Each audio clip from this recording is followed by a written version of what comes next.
Привіт всім. Доброго дня. Hello, everyone who came in time. Thank you very much for being so punctual. I think we have breaks with the Zoom connection. Everything is okay? Oh, right. So, those of you who came first, did you were on any tour? On a tram? Yeah? And river.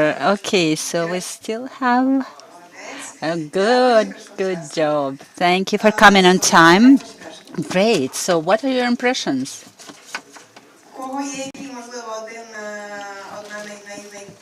Can you share like the most outstanding impression or thought about the tour? The walk, yeah. So, can you share with other teams and maybe make them envious of your tour? Can you share? Yeah, go ahead. Yeah, as to those who were on a different tour. I was on Vinnytsia transport tour. We visited the buildings of the tram depot. We saw how the maintenance is carried out, and we learned about the history of development of Vinnytsia transport. So we learned about advantages of the Vinnytsia transportation system, the technologies that they use for development, for renovation of the transport system and the city. Those who are the residents of Vinnytsia and those who work in the transport sphere, they learned about Zamistanska Street, which is a wonderful place. Then we saw the completion of reconstruction of Pothotsky Street, and I visited that myself, and I was so pleased to learn about the very specific features of development of public transportation system in Vinnytsia. Thank you so much. Anybody else ready to share their impressions? Rivers? Okay. Hello, I'm Maria and I'm from Vinnytsia myself. So Vinnytsia is my native city, but still I had a possibility to learn about small rivers today because the guide said that it was so important to discuss that because not all residents of Vinnytsia know the number of rivers we have here, and we have a lot of areas where these rivers run, with the residential areas as well. So we visited a recreational area, and residents of other cities and towns were able to see other districts of Vinnytsia and ask experts about the residential construction, about the history of the district. And our group, visited Daktanets River. This is one of the rivers flowing into southern Bug, Pivdane Bug. So it was a little bit dirty, yeah. But still, I hope that everybody will remember that. So thank you. Thank you, Maria. And anybody from another group, the third group? Yeah, the task was to make everybody jealous. So why they should be jealous? We walked and we drove around. Yeah, we had Vinnytsia tram, not Swiss tram, which created positive impression as well. And then we visited the district, which is not fantasy, not something that will happen in the future. We saw something happening right here and now. And the third point to make you jealous, we were not only listening and watching, we were talking, we were asking the most difficult questions, like what type of trees are you going to have here, why grass looks like that, and what is the weeding, and what is Vienna bus stop. So yeah, I encourage you to sign up for that tour. Thank you so much. Thank you. So you had a very busy morning, and I hope you still have strength to listen and to participate in our discussions. We have two discussions upcoming today, and the final part, the will to sum up the results. We also have different locations where we share international experience. We still have two locations, and all participants will come back here for the closing ceremony. Those of you who came from other places, we are happy to welcome you. And we have also an information channel. We have a QR code for you to join a communication channel in WhatsApp here or at the registration stand. You can scan the code and you will receive all links, presentations, and other important information about upcoming events. So please don't forget to join that channel. And any changes to the agenda will also be posted on that channel. At the registration stand, there is an urban declaration, forum declaration. If you had a chance to read it during your registration, you could see that there are a lot of items there which we are discussing today and which we discussed yesterday. And if you support that, you can sign that declaration personally or on behalf of your organization. So both is possible. For CEDAS and Urban Forum, you can sign the declaration. It will be posted after the end of this forum. And if you agree with everything that's included there, if you are ready to sign, please do so today during the day. Thank you. And then let us start our discussion. I'm going to give floor to Alexander Shevchenko, the founder of project Vinnytsia and Restart Ukraine. And we are going to talk about regional policies, so I will not keep you any longer. And looking forward to listening to interesting insights. Thank you. My name is Alexander Shevchenko, and after yesterday, I decided to revise my calling myself an urbanist after Ivan's lecture yesterday. But I am a founder of the project of Restart Ukraine. But we are not going to discuss myself today. We are going to have a discussion. And today, panel discussion's topic is how regional policy can facilitate balanced recovery. And we would like to have it in a format of a discussion involving the audience. So if you have any questions, please write them down or remember them, park them somewhere, and we will pay attention, because yesterday somehow we did not pay enough attention to interaction with the audience. But this is one of the reasons why we're here. And the message to our speakers is that I am going to be a nice but a very severe moderator, so we'll take floor to redirect our discussion, because the regional policy is such a vast topic and there are so many points of view. So we would like to be as focused as possible in order to understand what balanced regional policy for Ukrainian recovery means today. And as to the points of views, today we have online and offline participants, so we have a balanced gender representation, and we also have representatives of various sectors with us today. So we hope that we will have representatives of the governmental institutions as well as representatives from oblast centers, civil society organizations, territorial communities, and the academia.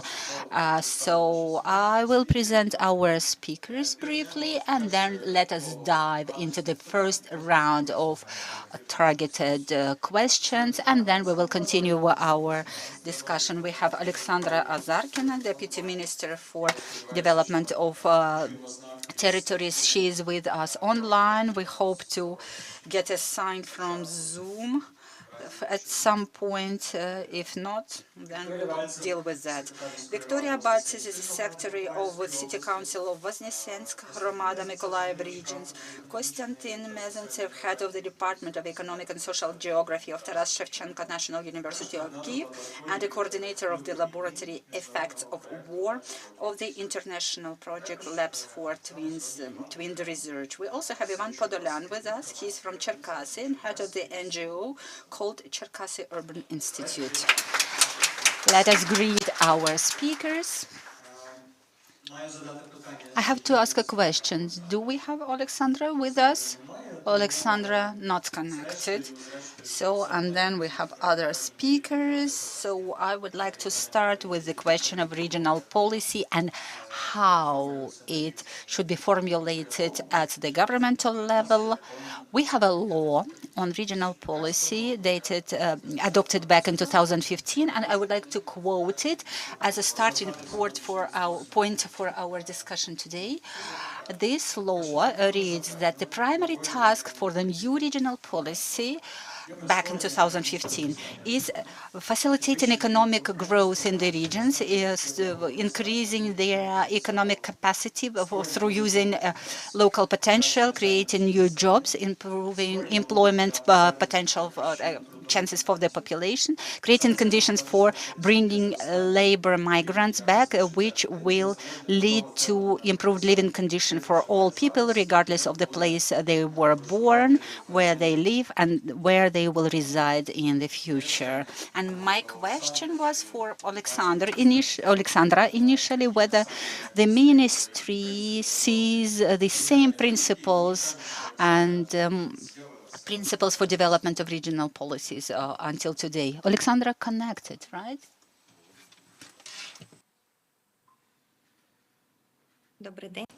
Hello, hello.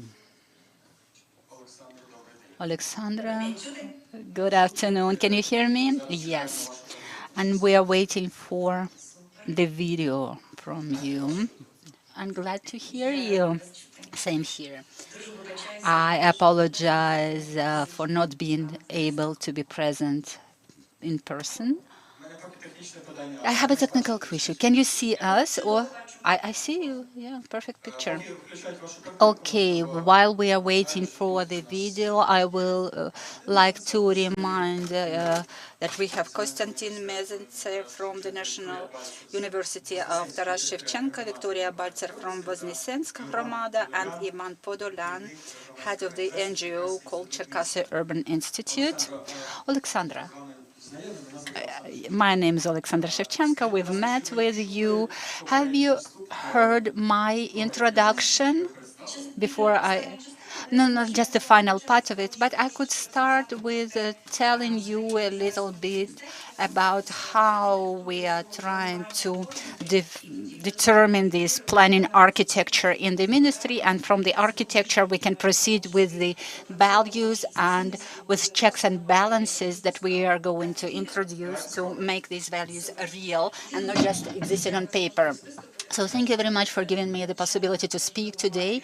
I think it's extremely important to have such platforms for discussions, for planning, and for us to be able to discuss the things related to development of cities and towns in view of recovery, because it's recovery for us. It's not only about infrastructure, but it's also about institutions, and we have a unique chance to demonstrate how physical infrastructure can help us change the logic of relations between the state, community, and individuals as such.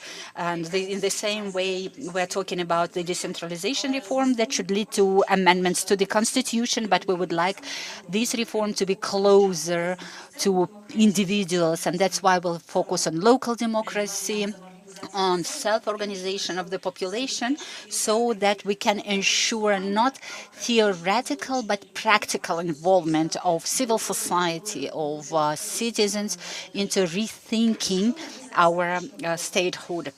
So we have traditional tools of the state regional policy. We have the state strategy for regional development. We initiated revision of this strategy, and this is a process which is not about the content only, but also about inclusion of all stakeholders into the consultation process.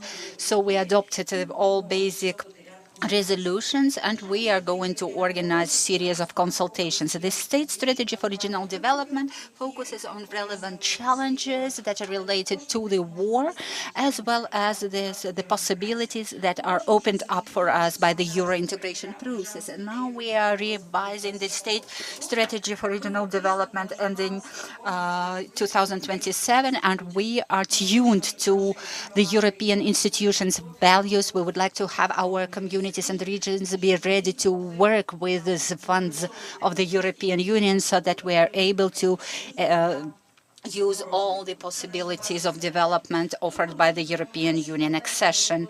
At the same time of working on this strategy, we are also developing a geo-information system for development and recovery of the regions.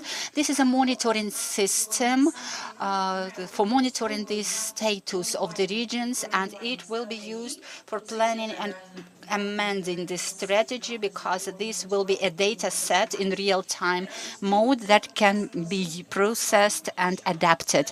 And at the same time, it's related to funding, because if we do not have this understanding where funds will come from, everything will just remain an empty declaration. That's why we are now discussing, planning, modeling how we should reorient the State Fund for Regional Development.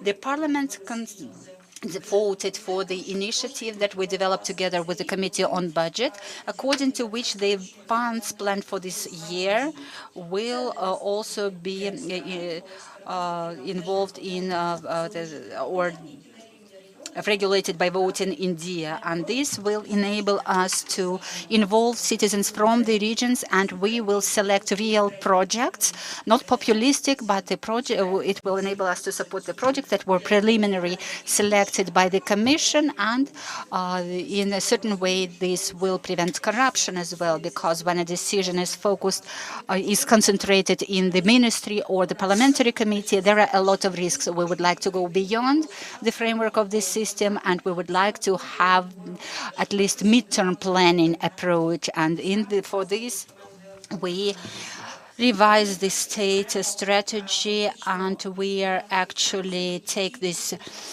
financial tools that will be based not on voting competitions and commissions, but they will be based on indicators. For instance, if we have some regions with tuberculosis problems, then we have regions with mobility problems, and these indicators will be synchronized with the statistics, and it will create not just a voluntaristic framework, but we will have a very realistic picture, and this is the basic value for our team. But this is not enough if we are talking about what needs to be done within the recovery framework. And for this classic tool of regional policy also includes tools for recovery and development of the regions. This new entity was created by Parliament last year.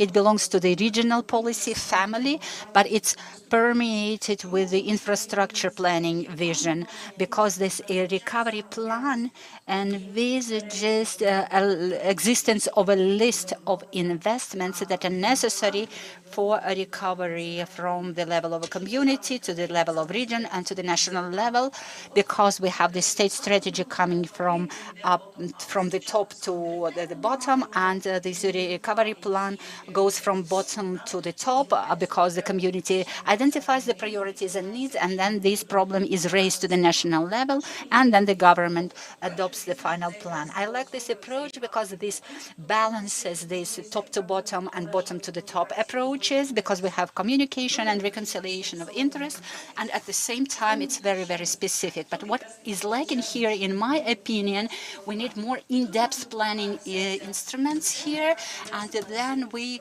need this system for development of comprehensive development programs, which is also a new approach for our planning documents. It was also introduced last year, and it's a little bit more complicated for communities because it requires a lot of resources, because we need to study all social economic factors, pollution indicators, for instance, if the community was liberated after occupation and if it's contaminated with mines. So we need a complete analysis of everything existing in this territory. And so we ask the communities to develop these programs and to invest into that, because this is a very fundamental document, which is not mandatory, but in fact we are trying to create a situation when all investments coming not from the local level, but that come from external donors or from the state budget, they all should be based on such fundamental documents.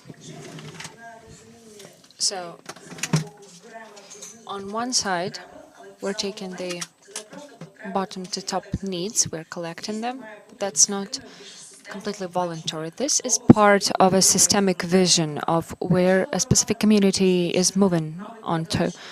If the community decided to be a touristic community, they shouldn't be led on to be an industrial community. This should be agreed upon. When it's all part of a one-pager, this sounds difficult. If it hadn't been for digital instruments, it would have been hell. But thanks to the strategy of the digital development, we have the DRIM.gov.ua system that we have launched and presented in London, the next update in October.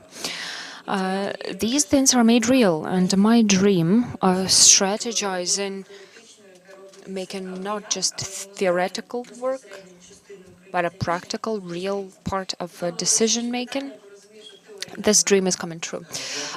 So, any questions? I'd be happy to take. Let's ask the moderator question. According to the decree given by the Cabinet of Ministers on the development of regions and communities, issued on July 19th, a week ago, there is a specific order to update regional policy for the territories that are supposed to be under the recovery category. The community after war times, the critically damaged, and the ones with the most IDP numbers to the neighboring regions or to other countries. So the procedure says that this status is given by the Commission 10 days, and in 10 days these communities, these regions are supposed to launch this process of developing this recovery plan. Also, this decree says that the community shall have 2 months to launch the recovery plan, taking into account the principles of Lugano and London, build better back. My clarifying question is that isn't there a risk that in these 2 months, which is a very short period of time, won't we receive just the plans of fixing, the plans of reconstruction, and a wish list from the head of the community on how they see the development, wishful thinking of their community? Because when we're talking about regional development, it's not just a list of wishes from various communities, it's a consolidated vision from the communities of the region. And the second clarifying question is, how do you see the platform for strategizing and communication of various stakeholders, not only the Cabinet of Ministers and the government? Because the Ds and DREAM are technical instruments that simplify operating large amounts of data, but they don't by itself give the concept of something completely new, non-existent in communities before. So if you could reflect on that, please. Thank you. So the first one about the recovery plans. First of all, the Commission. The Commission has approved the decree by the Vice Prime Minister Denis Kubrakov. It has 50% from Ministry, 50% from the members of the Parliament, how to define these territories. Now, 2 months' time. In fact, These recovery plans are not a complex development, a complex document. It's about the complex development of the communities. We tried to highlight it so to avoid just getting a wish list. So we are now we now have every document with its specific purpose. Why is it important to approve this document without delaying it? Because, for example, when we're talking about the investments for the communities, we need to base that on their priorities. For example, when we're talking about using the funds from the foundation to on eliminating the armed aggression consequences. This is part from the NBU, this fund, and part is from the amount of the arrested Russian property. This would be used to undo the consequences of the dam explosion, Kakhovka dam explosion, the serious shellings. That's where they take the funds for restoration of the housing, partly, and another part according to the Decree 118 with three basic points. The projects are supplied, are given by the communities themselves. Second point, it must follow the methodology from rice experts. And next, we want to legalize and approve the methodology developed by the World Bank. And last point, it should be digitalized. So we have test run three important approaches that are not just a declaration for us, but part of the logic of decision taking. But we have also received proposals, 24.5 billion grivnas from all of the communities. And we, using the prioritization, we're able to assess, according to our criteria, how relevant investments are. But that's not sufficient if we want better planning. Of course, this instrument will help evaluate the relevance of the investments, but the procedure 118 says these procedures, even after the methodology filter, they must be in line with the general development program. Until we receive that umbrella program, all of the decision making is in the mode of urgency. We would like to get out of that urgency mode and do something more long term. But this process is based not only on what the communities are developing these 2 months, it's also about the updated strategy of regional development. So the communities will have 6 months. This is a positive point. We've discussed this with the associations of local self-government. We are ready to keep raising awareness. This is part one of the response to your question.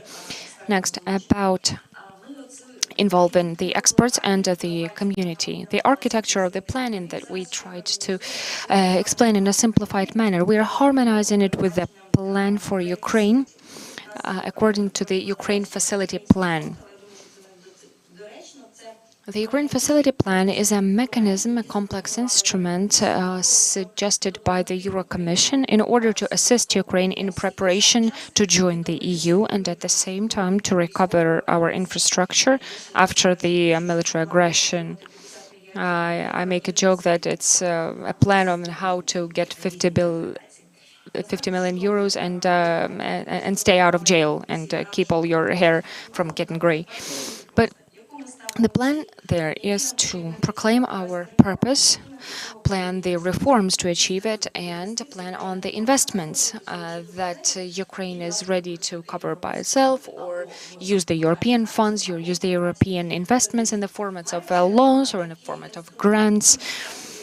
And with that instrument, we're focusing these efforts in regional policies, in sectoral policies. There is a decree from the Vice Prime Minister that every adjacent ministry has to update their sectoral programs up to 2027, because when we're talking about local or regional projects, we have to align it with the plans and programs of our regional policy. And when we are talking about recovery of an educational facility. This has to align with the policy of the sectoral ministry. What is their vision of the educational network? What other resources do the students have? Because, of course, every community wants many kindergartens, many schools, multiple facilities, even if the neighboring community has better infrastructure and you only need to buy a bus to travel to that community. So we need the harmonizing role of the sectoral ministry for the recovery plan. It takes me so long to explain because in this recovery plan we have planned questionnaires, focus groups, and very wide-scale consultations on the level of regions, sectors, with engagement of the public and the experts. Of course, we are the ministry that will initiate it, organize it. We have received a preliminary approval that our partners are supporting these consultations on the recovery plan. Thank you, Alexandra. I will give the floor to Ivan Podolyan because he has a clarifying question. First question from Alexandra. I'd like to get into more detail to this question because I am trying to use these ideas, trying to imagine how those ideas would work in my community. The community might lack expertise and vision to step out of the limits of these complicated infrastructural plans and objects without understanding that the certain communities, certain regions will face depopulation, severe depopulation. So how would we involve expertise into the communities where it is lacking, where there's not enough expertise to make these complex programs for regional or communal development? Thank you for the question. You have a point. The recovery must begin with the communities, and it should have a leading role. But leadership is capacity, and leadership is responsibility. Let's talk about capacity. And in fact, we have given all of our partners and donors, we've made a call. Please formulate the opportunities of work on the level of communities. There are lots of expert organizations in Kyiv, but locally in provinces, it's critically lacking. We have a program to support the communities, supported by a Canadian CLEAR program, Community Leadership Recovery Program, which is basically a rebranded Goverla project. We just ask them to reorient, to prioritize the local level. As I expected, until autumn, we will launch several offices at the local level and on the pan-regional level so that they are like magnets for the communities for getting expertise and support. Here, our role is purely coordinational because there are many projects, but they duplicate each other. They are not aware of each other's focus of activity, and our task is to organize their work according to the work on evaluation of programs, on planning. Now, the platform is correct, but in the upcoming several months, it will be a lot of hard work together. When it comes to programs of complex development, there's a project called Dobre, who developed the methodology and clear instructions for the communities of how to implement this program with a minimum of resources. But, well, at least there's a project launch in this. All of the projects you've been mentioning base their activity on municipal statistics. We have already worked with the state agency on statistics with their experts. We want to discuss this issue, this problem, so that at EEC this information is available in a centralized manner, and any community can apply, inquire, and receive that information, or find out what's going on in neighboring communities. Because without that, we'll be all stuck in our own bubble. Okay, another clarification from Victoria, and then we'll move on to the second part of the panel discussion. Okay, question: what role in this process belongs to the oblast regional administrations and rayon district administrations. Okay, if we're talking about the classic regional policy, there is the state, the national-wide level, the regional level, and the territorial community level. On the regional level, many decisions are taken for prioritizing, and the community receives their priority from this level. When we're talking about the recovery, it's from bottom to top. The community declares their needs and then communicates these needs upwards. If we're talking about the update of the regional strategy of development, there is a lot of attention given to the nationwide plan, but with priorities to local recovery. We've been talking to one association about relevant analysis of the division of authority, because many experts think that the district council should not be represented at all. Some of the experts think that they should be there, which is supported by the articles of the Constitution. So, depending on the region, this division of authority looks differently, which is not normal. We should regulate this and unify it. We have already discussed this with the profile associations. We'll be happy to hear any ideas, because the role of the regional level is indispensable too. Alexandra, do you have any right to stay to stay online, because we'll have a Q&A session from the audience? Thanks. I'll be listening. I'm not leaving the Zoom meeting. I'm sorry for not being there personally, but thanks for the high-quality expert discussion. Let's thank Alexandra for her participation. And going back to our offline format, I would like the colleagues to bring the first question on screen so that we talk to the audience a bit. And the first question is, it's very open. What do you think is the benefit of regional policy? Let me say a couple of words. I will share another Mentee link to our channel. If somebody's not there yet, I will share the QR code. I will give you a QR code to use to join to the Mentee. Or mentee.com, and the QR code that you see on the top of the screen, 36020099. If you joined yesterday, you can use the same link to join and answer the question. What do you think is the benefit of regional policy?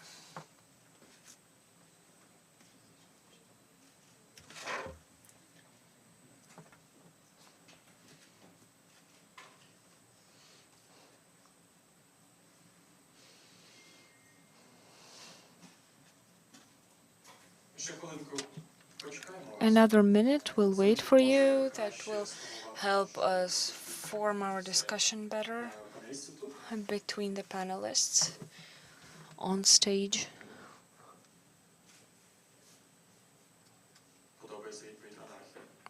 I like the response that says anarchy.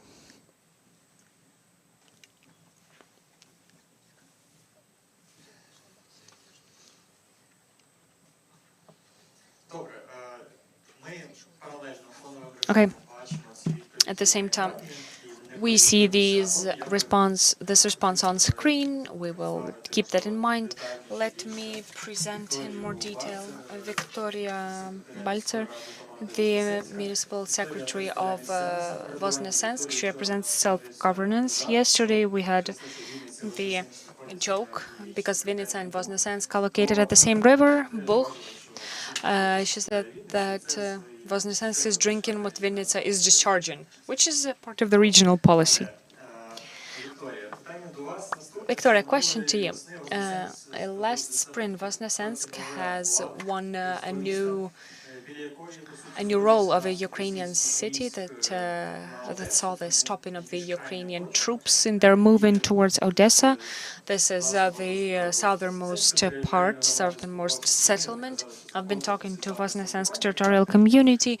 They said they've seen the maps used by the occupants depicting Voznesensk as one of the key hubs for them on their route to attack Odessa. How do you see the Odessa as the regional district center today in the context of a quick recovery and quick operational tasks as part of Mykolaiv region and as the direct rival for human and financial resources with the settlement of Yuzhno-Ukrainsk that is of similar size and is located near and has the nuclear station. We have no rivalry with Yuzhno-Ukrainsk because they have stable subventions from the state budget and they have different development strategy. If we are talking about recovery, Voznесенsk was the town that stopped Russian invasion in the south of Ukraine, but we paid with the damaged infrastructure, especially transport infrastructure. 3 bridges were destroyed, 1 automobile and 2 railway bridges going to Odessa and to Kiev, and that had a negative impact on the life of our community because those bridges that were exploded during the active phase in Mykolaiv region, that was not felt so badly by the community because the transportation flow was smaller and only military was moving there. But after liberation of Mykolaiv region, liberation of Kherson, the flow of vehicles to the south of Ukraine increased significantly because humanitarian assistance was delivered, construction materials were delivered, and everything went through Voskresensk. This automobile bridge that was destroyed, we were thinking about quick recovery. We thought about constructing a temporary dam connecting two banks of the river, and we did that in cooperation between local residents, local businesses, budget funds, and we made a prompt solution. And first of all, that gave us a possibility for the state treason, and if Russian troops came again, then we would be under threat because that dam could not be damaged. But then we understood that the Russians would not come, and the second problem was that we did not involve the community, did not take into consideration their opinion. It was not sustainable decision. So everything goes 10 meters away from a residential area, and there is no normal road.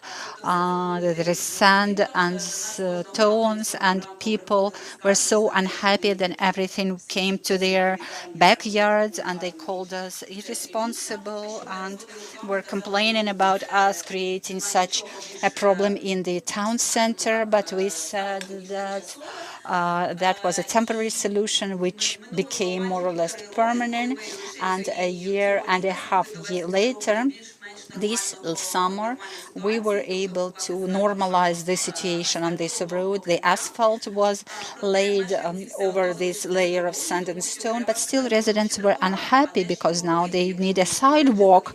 But we have residential buildings next to this road, these gardens and yards. So we feel this tension inside the community at all times, constant displeasure. So our solutions are behind the changes of the situation. So this is a small case of recovery that we had in an emergency mode. The most important thing for us as a community is, in my opinion, is planning. We need certain strategy. We need to have a vision in our community, whether we compete or not compete, whether we become the center for development of certain activities, and what is our role in the upcoming recovery process. So that requires more than 2 months. In fact, we are working for more than a year now, and we still do not have any tangible results, and we hope that we will change the situation because there is no single community that can do it single-handedly. We need involvement of experts, best practices, basic technical solutions that will help us to reach a new level of So that was briefly. Yeah, I would have two clarifying questions. So what are the main obstacles to intermunicipal cooperation?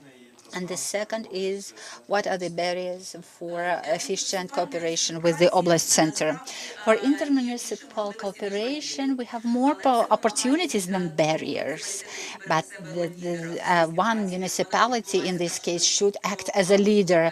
So we cannot sit down at a table with drinking coffee, three of us. We still need someone who will take the driver's seat.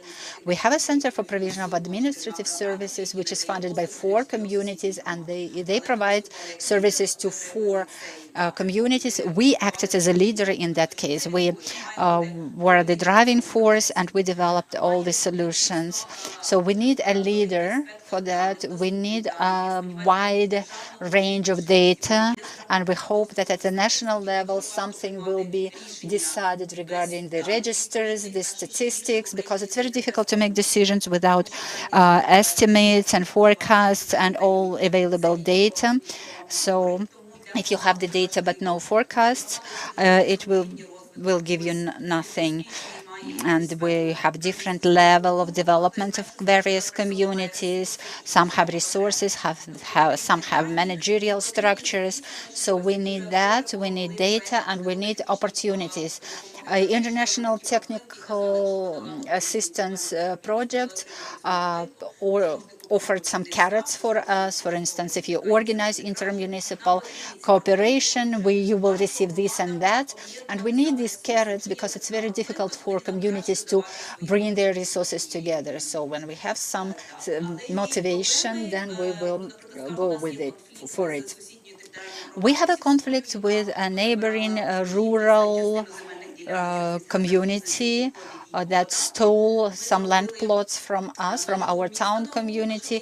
We laid the new boundary. We started a reconciliation. They refused to give land back to us, and now we are in the process of court litigation. So for us, the boundaries are now clear, and it's not clear how we have to cooperate with them. And Mykolaiv then, with regional oblast authorities, it's extremely important. All information is now concentrated in the oblast. Mykolaiv has all these meetings with Danish international organizations and oblast authorities. They have certain agreements concerning further cooperation, but we would like to be more involved into this process because we're physically not in Mykolaiv at all times. So for us, it's very important to be of the co-authors of the would-be regional recovery policy because we have something to offer and Oblast has something to offer for us. Yes, Alexandra mentioned that as well. And it's very important to emphasize here how important it is to have not only Zoom meetings, but to have some physical platform, decentralized platforms where all participants can meet. Thank you, Victoria. Now I will address a question to Ivan briefly, up to 5 minutes. In your opinion, how Cherkasy managed to play the role of a regional leader, and what are the fundamental principles for the regional development program? Because Cherkasy was not damaged and is not within the recovery program. So yeah, we have Konstantin and Ivan from Cherkasy. Yeah, that's why they are smiling. Yeah, Konstantin is smiling because he knows all the specific features, characteristics of our town or city and its leadership potential. Unfortunately, we're not happy with what we have, but I think every city has this criticism of local authorities and local leaders. So it's very important here to compare the towns and cities and oblast centers and regional leadership centers.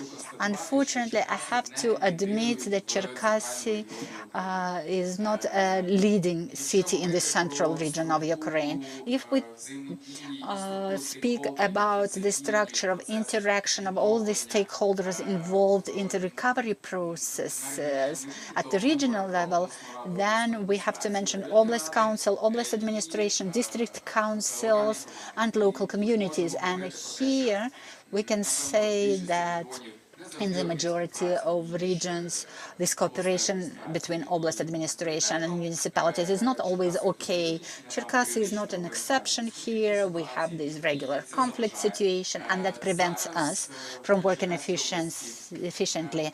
In Cherkasy Oblast, the leading role, I'd say, is still played by the oblast administration. Maybe it is because we have a very strict presidential vertical that sets the tone and the pace, and there were some very good stuff decisions made in Kiev, so they appointed good people for Cherkasy Oblast, so the leading role is played by the Oblast administration. If we are talking about involvement of the region and Cherkasy city in the recovery processes, unfortunately, and I think it's typical not only for Cherkasy and the region, Oblast, there are no programs for supporting other regions.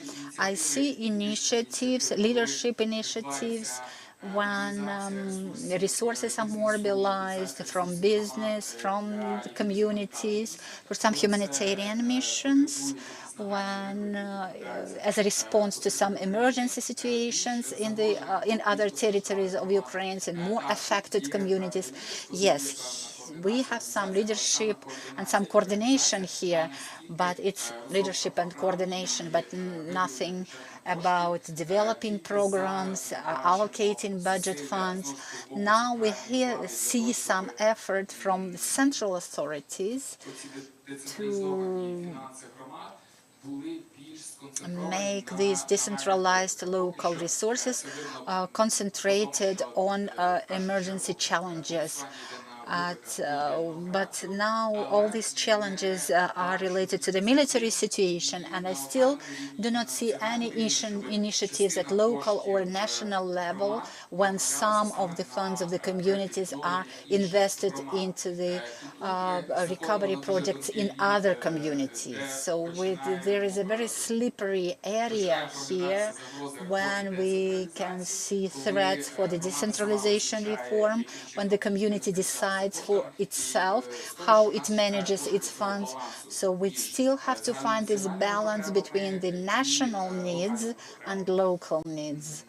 And probably communities can initiate some horizontal interaction with other communities, but again the question is who would initiate this cooperation, who can become the driving force for initiating these horizontal relations. These can be IDPs, in my opinion, who can represent their communities from which they were relocated to the host communities. And then the question is how organized the community of IDPs is, how able they are to communicate efficiently, to provide analysis, to organize this horizontal cooperation.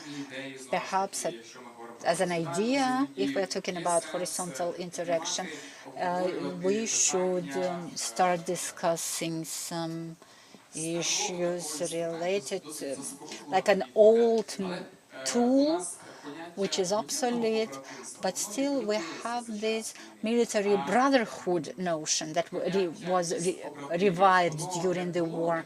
But these brother towns, it still is very formalistic and neutered, and now it can be filled with new senses and can be revived if we understand that our communities are able to grow up. So the childhood's era, they were asking for something, give us that, give us that. Then they came to the teenage era when they decided that they can do everything on their own. And now we are reaching this conventional adulthood era when the community can assume responsibility for other more affected communities. Thank you, Ivan. Yes, our today's discussion is built on specific subjective cases of local communities, towns, and oblast centers, and we will also involve some academic data. I was talking to Konstantin before this meeting. I asked him how long he's been involved in regional policies, and he said that he started as a lecturer at university in 1997, and this is the year when I went to school. So my question for Konstantin is, yeah, you have this vast economic background and this sphere. Could you briefly, if possibly, to characterize the regional policy trends in dynamics over the last 30 years? Yes, it's not new. Something happened in the past, something was changing. Somehow we reached this moment where we are today and we have to move on. So can you outline some tendencies and again the movements over this period of time? Thank you for this difficult and simple task. I would like to start by saying that regional policy, for me, it looks like an ancient town. Yeah, when we start excavating some ancient towns, we can see many, many layers bringing us deeper and deeper. If we start digging into the regional policy of Ukraine, let us go back to mid-90s, yeah, 1994, 1995, when new resolutions of the Cabinet of Ministers were adopted on the state programs for social economic development of the regions, for Polissa, for Ukrainian Black Sea zone, Carpathian region. So this programmatic approach to economic, at that period, it was very trendy. Everybody was developing regional programs.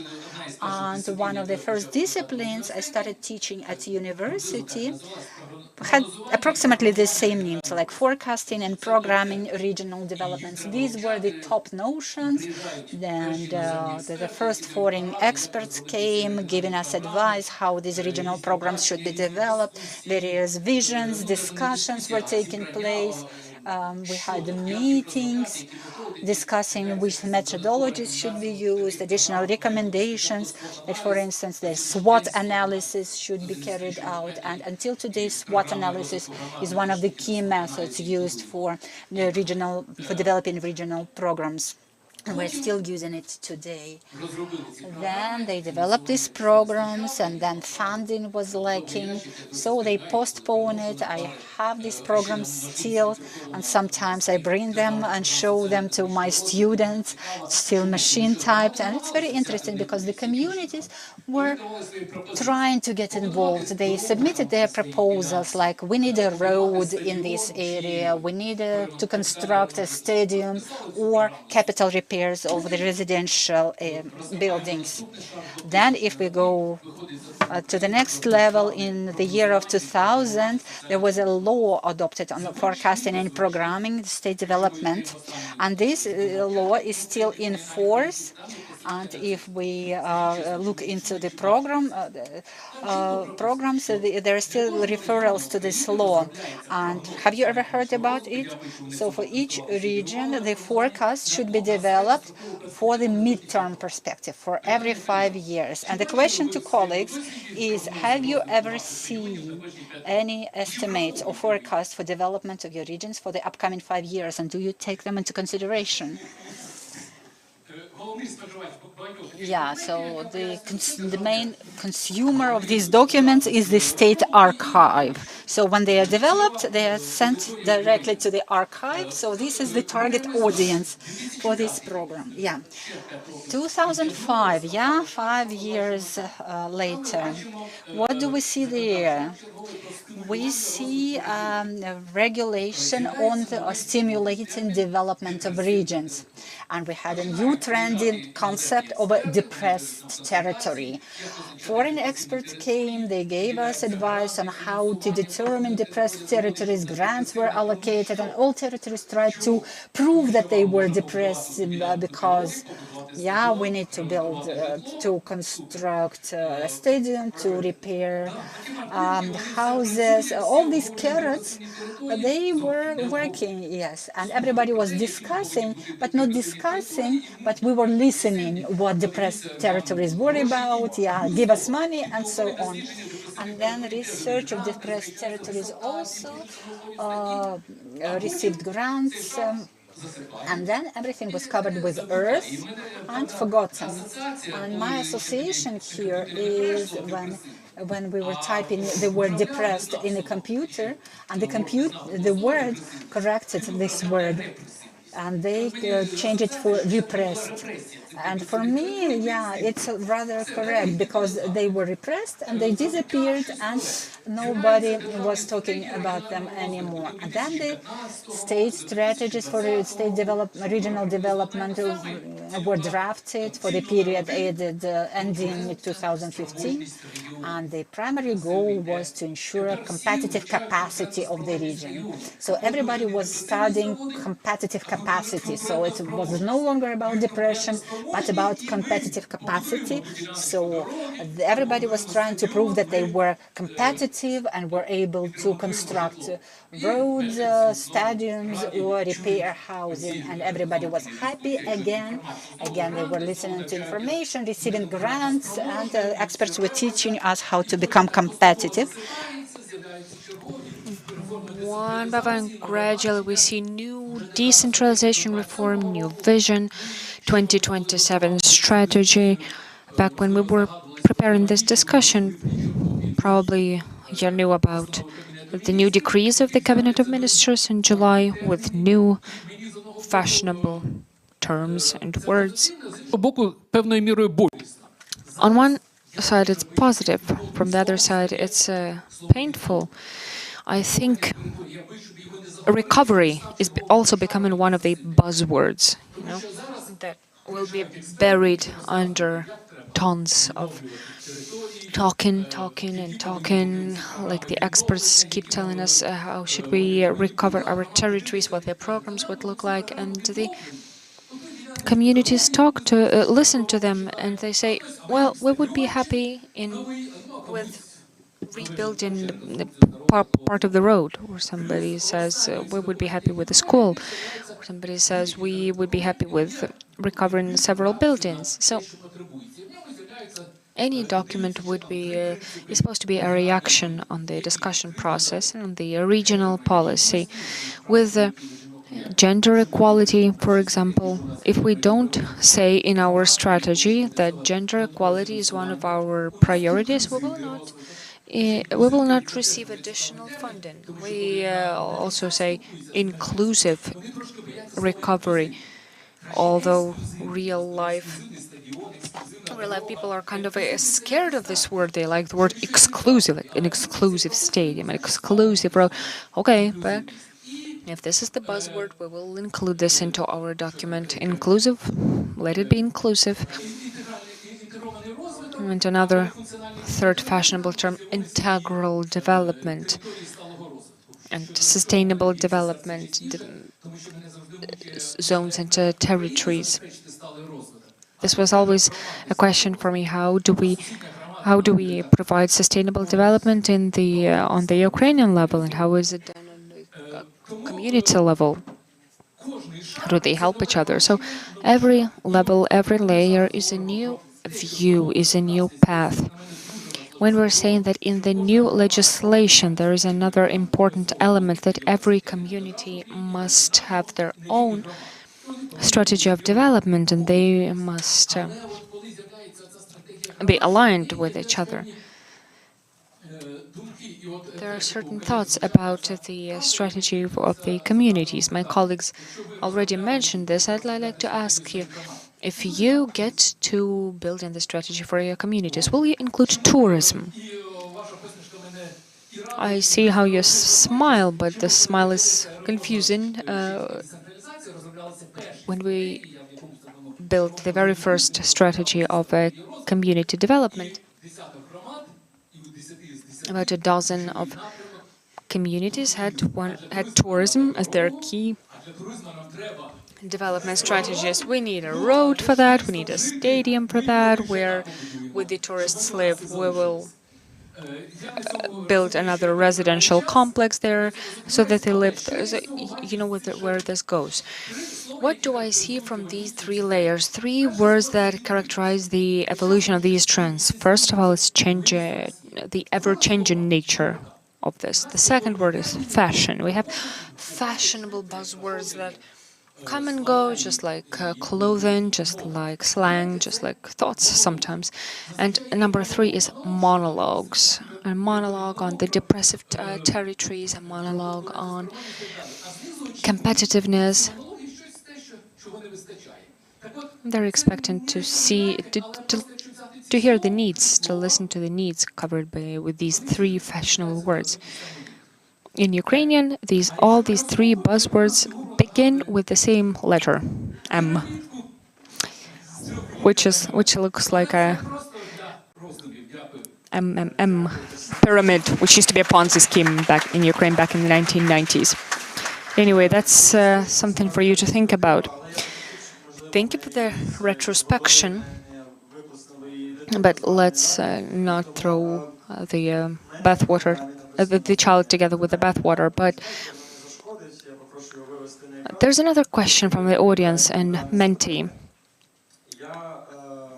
And while you give your response to this question, I'd like to say the following. Regional politics and regional development in Ukraine in the future will be based not only on reacting on the challenges of the war, but also other out-of-war challenges, change of climate, demographic crisis, potential food crisis, and potable water crisis.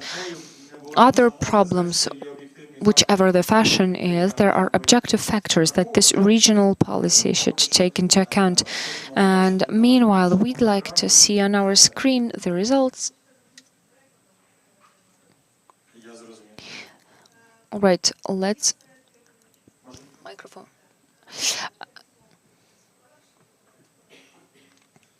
All right, so we have now on screen the results of the voting. 13, 17. Well, the question is, which projects, in your opinion, must be the result of a successful regional policy? Big projects of technical infrastructure, sports objects, housing objects, educational facilities, cultural. So the orange ones are technical infrastructure. The yellow bar is the educational facilities. Green is the cultural and sports facilities. 30%, the light blue is the new profile economic facilities objects. And housing is the last bar, the purple bar, which gets 10 votes. Which is the tendency? The centers of economic activity is the highest voted bar because everyone wants to see their regions to be at full capacity, generating added value that can be transformed later for the goods and benefits for the people. For example, opening an industrial park will also depend on the large objects of technical infrastructure because it would need water supply, heating, all of the communications. In the context of our forum, we cannot forget the housing issue and how we solve this on the regional level. But also I'd like to highlight the importance of sports and educational facilities, which will increase the chances of people staying in this region, not leaving. And little by little, we're moving over to the second block of our panel. There is a question that I would like to discuss after the image research presented at another urban forum in Lviv. It's called How to Communicate the Recovery of Ukraine. What do the stakeholders say and how this influences the recovery process. This is the research presented at a Lviv Urban Forum. This work was presented by Otar Dovzhenko. I encourage you to read this research. Next slide, next picture, please pay attention to it because it opens the next block that's called communication. How do we communicate to the public what we're doing? This post says the Russians destroy the Kakhovka Dam. The historians say, wow, the big meadow, the new ecological environment. The industrialists say that we have to rebuild the dam. The ecologists are saying their own thing. The black archaeologists are excited about the archaeological items. The agricultural workers are excited and worried about the water supply. The military officers are worried about the offensive and the liberating of the territory. The government says there's no time to talk. We already have approved the experimental program on renewing the dam. Let's get on to detailed planning and to the funding. So this screenshot illustrates the complete chaos of opinions on the same event. And let's start with a question. What, in your opinion, can be an effective platform to build an effective regional policy with the stakeholders? What should the requirements be?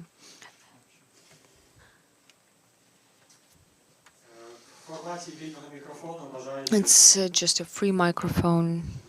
Anyone from the audience can speak. Let me begin. First of all, I don't think that such platform should be only on one single platform. It should exist on various levels. We've already named the stakeholders. Probably we haven't classified them, but they should definitely include the leaders of the communities, associations of the cities of Ukraine, local self-government associations, wherever there's a dialogue and the opportunity to consolidate the vision of the representatives of the communities and communicating it to the higher levels. This is a platform. These are, so to speak, local platforms because there are district, regional administrations, there are municipalities. We've already voiced the opinion that our local councils have not finished their reforms. They're not that points of authority that they were supposed to become after the reform of decentralization, but still they are stakeholders, they are players, and it's important to communicate on the community level, on the regional level, regional administration, so that the regional administration continues this communication by the presidential vertical of accountability. Probably there is a point in organizing platforms between the regions, and the question here would be how to organize them, what that platform would be, who would be the speaker voicing the position of the region, so that it is reflective and just in communicating the needs of the region. The regions are very different in Ukraine. The war and the internal and the migration spurred very different problems and tasks in various regions. There is a conflict of interests also because the receiving communities are interested in keeping the IDPs in their communities, and the communities that have suffered are interested in returning their citizens back to their home regions. I know I haven't named the platform, but at least I have described the framework. All right, I'd like to give a very brief feedback to what you just said, to the 2 points that you mentioned. The question, what is regional policy for you? For me, the response is one single response. The steps of the government to create conditions. What would be the conditions to achieve the aim? For example, to raise the standards in a certain region or to raise general standards of living. Example, when Cherkasy region sees rivalry, when Kyiv Ivano-Frankivsk or Ternopil or Lviv will be full-fledged rivals of Kiev, who will be the point of attraction for people from Kiev. This is real competition between the regions, the competition for citizens, social projects, business, and so on. For that, we need communication platforms that's inter-level and inter-community platforms. We need to launch a discussion, a communication between the communities, of the communities and the region, between the regions as a level and the nationwide layer. So we need to understand the specifics of the time we have to act. We have to act during. There are communities that are local self-government, and there are communities that represent military administrations. These are two completely different cases. There are very clear verticals of accountability. There are many municipal military administrations that belong to one type of vertical, and the local self-government belong to a completely different one. It works differently in different parts of Ukraine. So the more platforms we have, like the urban forum in Vinnytsia or in a working group on the city planning code, I can see many of the participants of those working events here, and we know your weekly feedback. The more people come from the communities suggesting their own ideas, if there's an open platform, the better it will be. Victoria, I'd like to mention several things from my practice, from what I've seen, from what you've mentioned in the first layer. There are certain capable, active communities. They are not waiting for any recommendations from above. They communicated platforms like these. They build horizontal and vertical cooperation.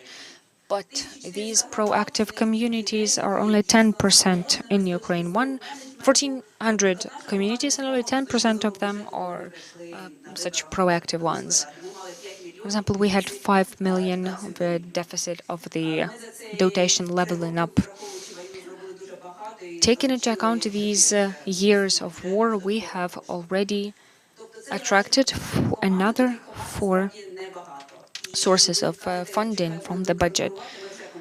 If you're saying we need to be competitive for human resources with other regions, we are already. We go to forums, we're looking for experts who are not sure where to implement their initiatives. We give them a place to launch them.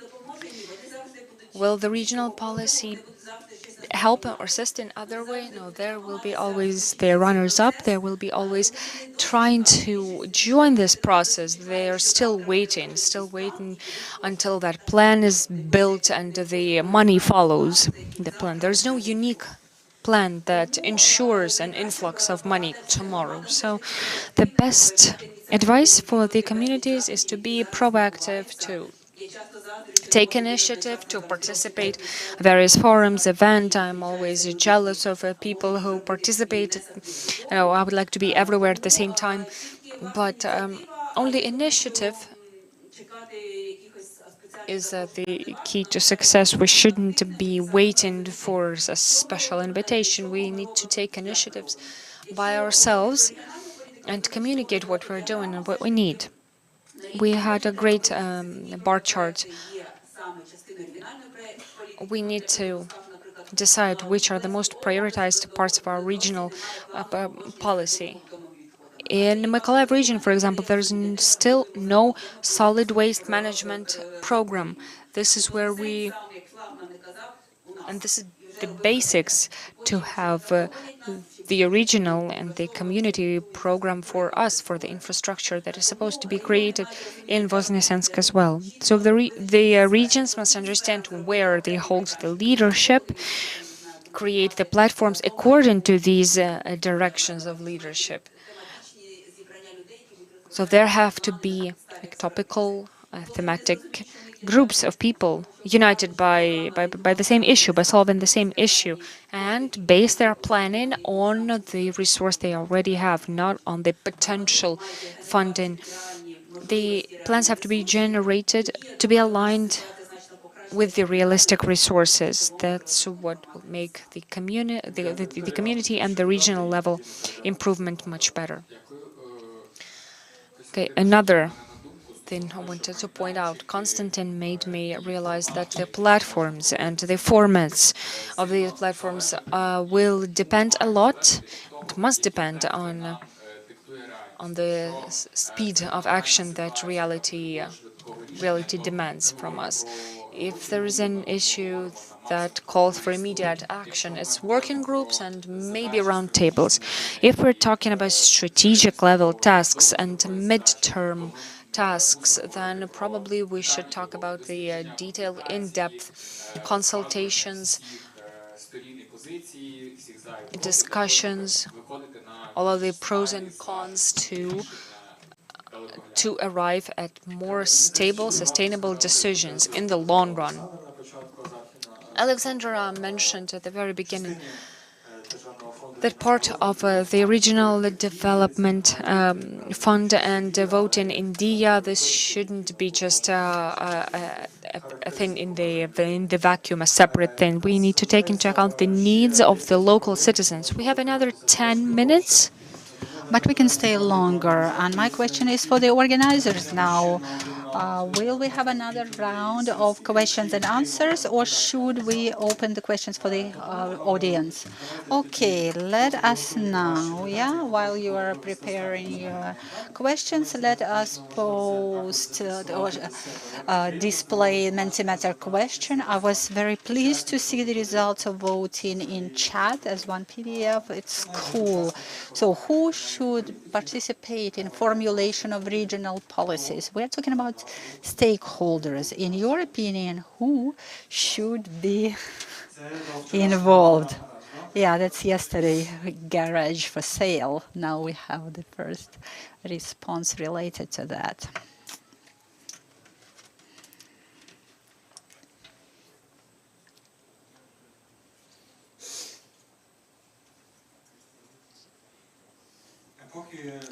While you're at this, I would like to ask Olena to take a mic and find people willing to ask questions. Now? Yeah. Let me know who would like 4 questions, yeah?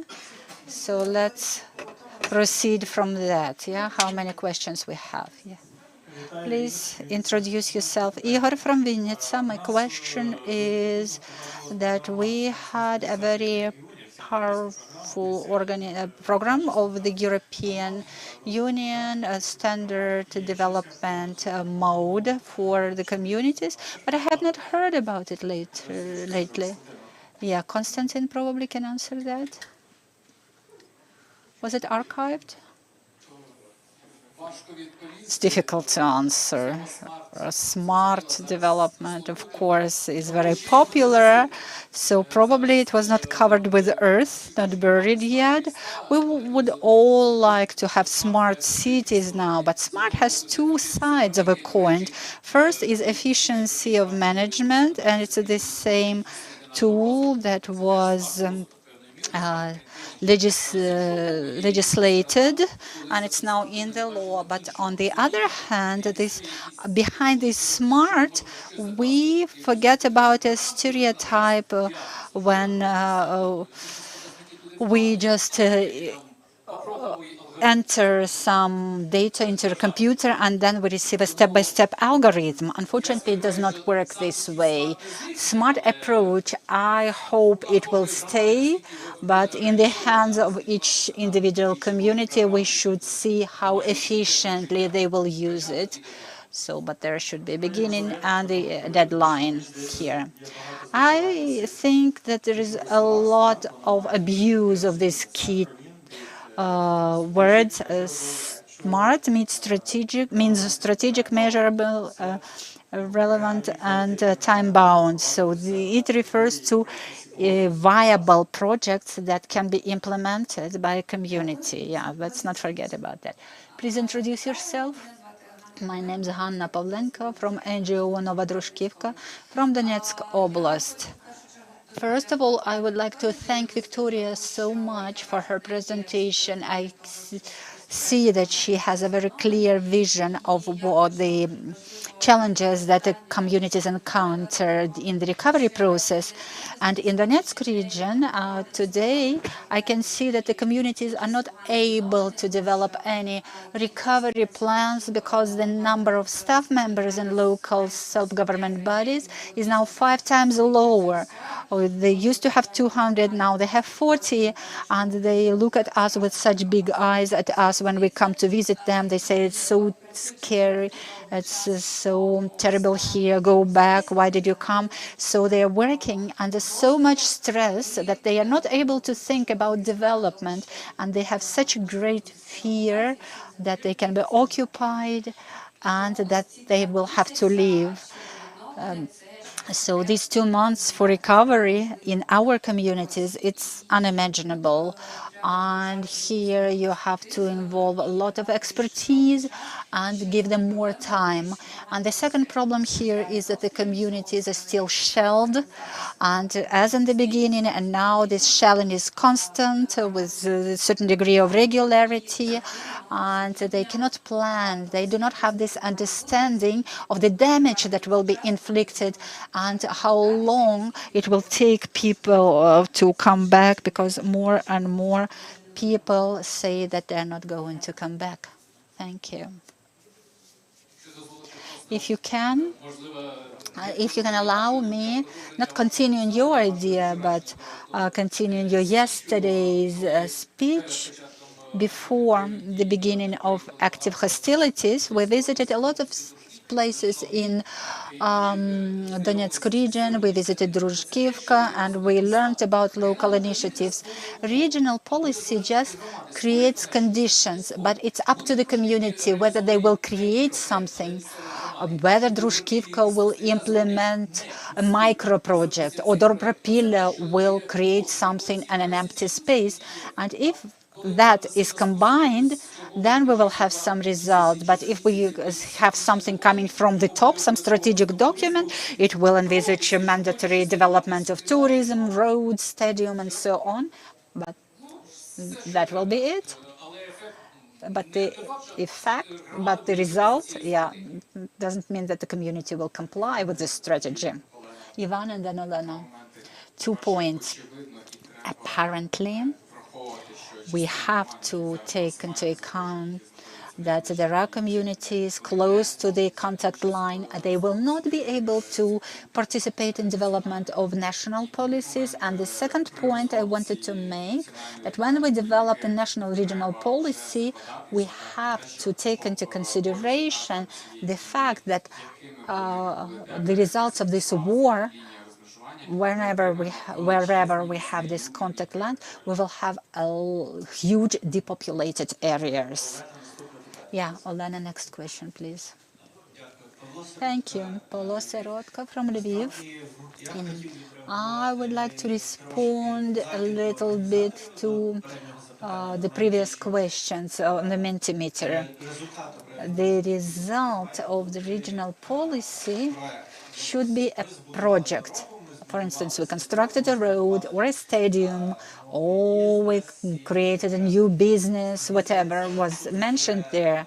Here, I think it was mentioned already that the result should not be a project, but a communication platform that will enable various communities to communicate. For instance, if we construct a road, we bring together 10 communities. If we construct a stadium, we bring together 5 other communities. And the objective of regional policy should be to become this platform there should be some financial limitation. For instance, we have 10 million. You can select what you can do with these 10 million, because all roads, all stadiums, all shelters will require several billion of hryvnias per village. Of course, this program can become a menu from which you can pick. But if this menu is as long as as a cash receipt, then nobody will use it. Yeah, I will let my colleagues comment on them too. But which of these projects can be the result of the regional policy? That was the question. Because according to the recent resolutions of the cabinet, there's a plan for recovery of regions that has to be developed, and that also has a list of recovery projects attached to it. So this is a cross-cutting issue. Yeah. First, Alexandra, could you comment how to avoid this list becoming a menu, and how can you make this policy a platform for discussion, as a result of which the communities will not only have a vision, but a specific point that they will have to implement within the framework of regional policy. I am also a little bit triggered by the formulation, because for me, projects are tools for achieving a goal, and the result of policy should be achievement of identified goals. And for me, it would be more interesting to talk about the goals of regional policies, taking into consideration the realities of wartime and post-war time. I hope that will come very soon. And we should remember that the traditional goals of regional policies worldwide in the European Union is balanced development of territories, so that the citizens do not migrate from one region to another, so that we do not have these depopulated areas. Our depopulated areas will be a result of hostilities, but without that we will also have regions from which people go to other regions. So we have this very strong regionalism when regions are very much isolated, and when you ask people who you identify as, then people say that I'm a citizen of Donbass, or I'm a citizen of Odessa, and then they say that I'm a Ukrainian. So this is not a problem of social economic development, that's the problem of social of national unity, and this should also be answered by regional policy. Yeah, last but one question. Yeah, I will take 5 minutes of your break. Yeah, very briefly. Anatoly Litvinov, Vinnytsia, architect and urban developer. First of all, I would like to mention that I like this discussion, and I would like to mention that the question was formulated in a very correct way. We do not have regional policy, so this discussion demonstrates that the regional policy is absent because we do not have regions.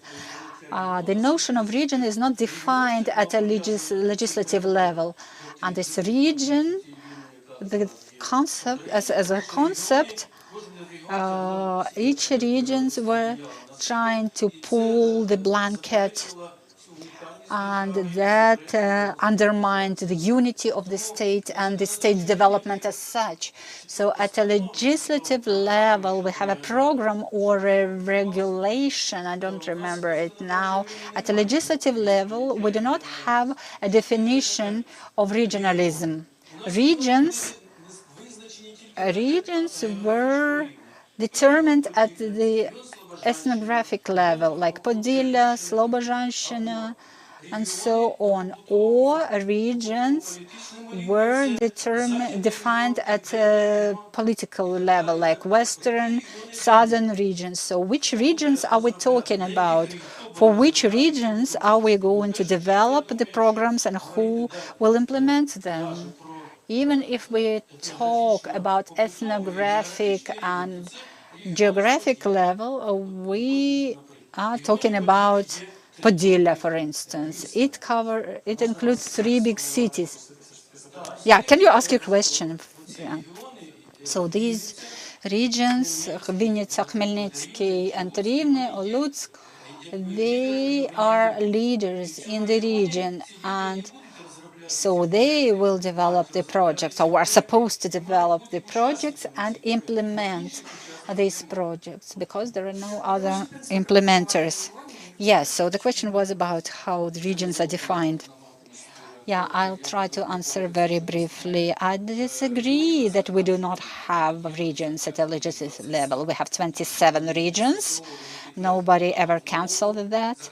And in the new legislative initiatives, they introduced the notions of macro region and micro regions. So the several oblasts in Podilla can come together to develop various programs. Regional policy, it does exist. Its efficiency is a question, and we all together will try to figure out how to make it efficient. And we are very grateful to the organizers for raising this question. So how do we make sure that this policy is efficiency? But the performance indicators as KPIs, now, they need to be defined, yes. Thank you. Okay, colleagues, if you don't have anything to add, I will not repeat the summary, but I will mention several key points. We have to create platforms for cross-cutting communication, including all relevant stakeholders, and we will never create ideal conditions for development of an ideal strategy, because everybody has different starting points. So I suggest we thank our panelists for today. But Konstantin wanted to make one comment. I'm so sorry. So I mentioned this pyramid, and in the end, I would like to destroy it. Monologues can be turned into dialogues, and we have a dialogue today. We are listening to one another, and we hope that it will be expanded. So trends should be turned into pragmatism, and we should not just devise new notions, but ensure that they have positive impact on the population. And this fluidity should stay. Let us change, and we can do that. Thank you. Thank you very much. We're very grateful to the speakers, to Alexander for being the moderator of this wonderful discussion. We have a break now until 3 o'clock, so you can go outside, take some coffee, snacks, and in 25 minutes we will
colleagues take convenient seats in the audience.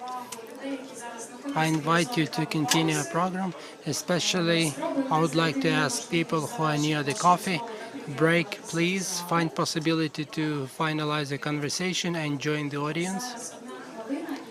1 minute, and we're about to start our discussion.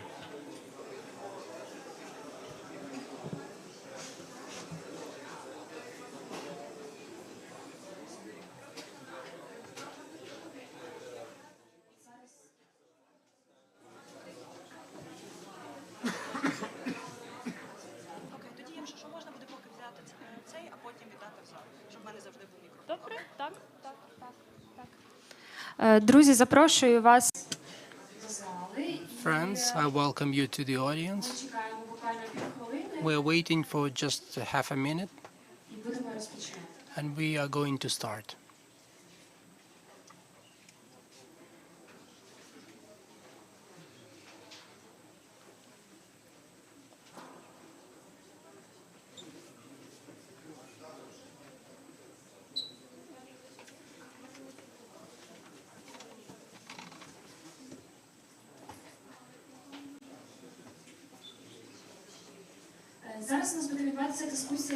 We're going to have the discussion now called Planning City for Living. It will be moderated by Natalia Tishna, sociologist, researcher, scientific worker of Municipal History Center located in Lviv. Natalia, the floor is yours. Thank you so much. Please take your seats as we are going to start our last discussion in the agenda of Urban Forum. Also space to orient ourselves in the area and to dream about the future, to reflect on the future city, future women plan now in the point of indefiniteness, which is the full-scale war in Ukraine. At the same time, this is the place where we may dream like utopists, dream like radicals, and where we may suggest different tools and possibilities for the joint future we're about to build. And who are we in this story? Who do we include? Who do we do not include? We're going to speak about planning as vision. It means some vision of future we would like to achieve together. We are also going to speak about specific practices and instruments as the picture which is unreachable instead of mobilizing will be undefined even more, and to think of some specific steps and tools by which we may move to this joint future. Natalia Kondal-Perminova participates in this discussion with us, Yuri Stolerov, Alexandra Naryzhna, and Sergei Yakivchuk. I will represent in more detail each one of them during the first round of discussion. The screen is off. I guess this is how it should be like, yeah? And our plan is that we're going to have 3 rounds of discussion if we keep with the time. If no, only 2. Let us go for 3. I hope also, like other discussions, we plan your involvement via my tool. Please respond to the questions before every round of conversation. I would like also us to open the field for conversation and the mic to go into audience so you may respond or to comment on what you hear in this conversation. May I ask you please to show first question on screen. This is a question with multiple choice answers. Please open your phones and look at the options we suggest. Of course, you may enter Dog Patron as your own option. We had it on screen previous time, but let us be more serious about the space as soon. All of that will be the summary of form and made public. While we, us, I use this plural form not like nothing. I would like to unpack first us, people who work on developing new edition, the only edition on city development code. Ms. Kondal, Deputy Institute of Architecture Construction matters of National Institute of Ukraine. She is within the working council on the municipal development of Ukraine. Please orient ourselves where we are at. Please round the circle. Who are we working on the policies? Which are the policies and city planning and urban development? I may start, yeah? Good afternoon, dear colleagues. First of all, I would like to thank for being invited to this powerful, fantastic urban forum. I would like to thank our foreign partners who at that difficult and decisive time for Ukraine provide us with priceless assistance and support, in particular in organizing this powerful communication platform. Now, questions. Where we are at, I would like to ask you to show the scheme a bit later. A couple of forewords. First, we are in a real historical situation. What does it mean? It means that at some point, at some moment, two different time spaces or poles are focused. First is the actual reality. We understand it very well. This is what we are speaking about, like the topical issues that need to be resolved of the existence of people here and now. And the second pole, important, what matters. It means necessity of lengthy strategic programming,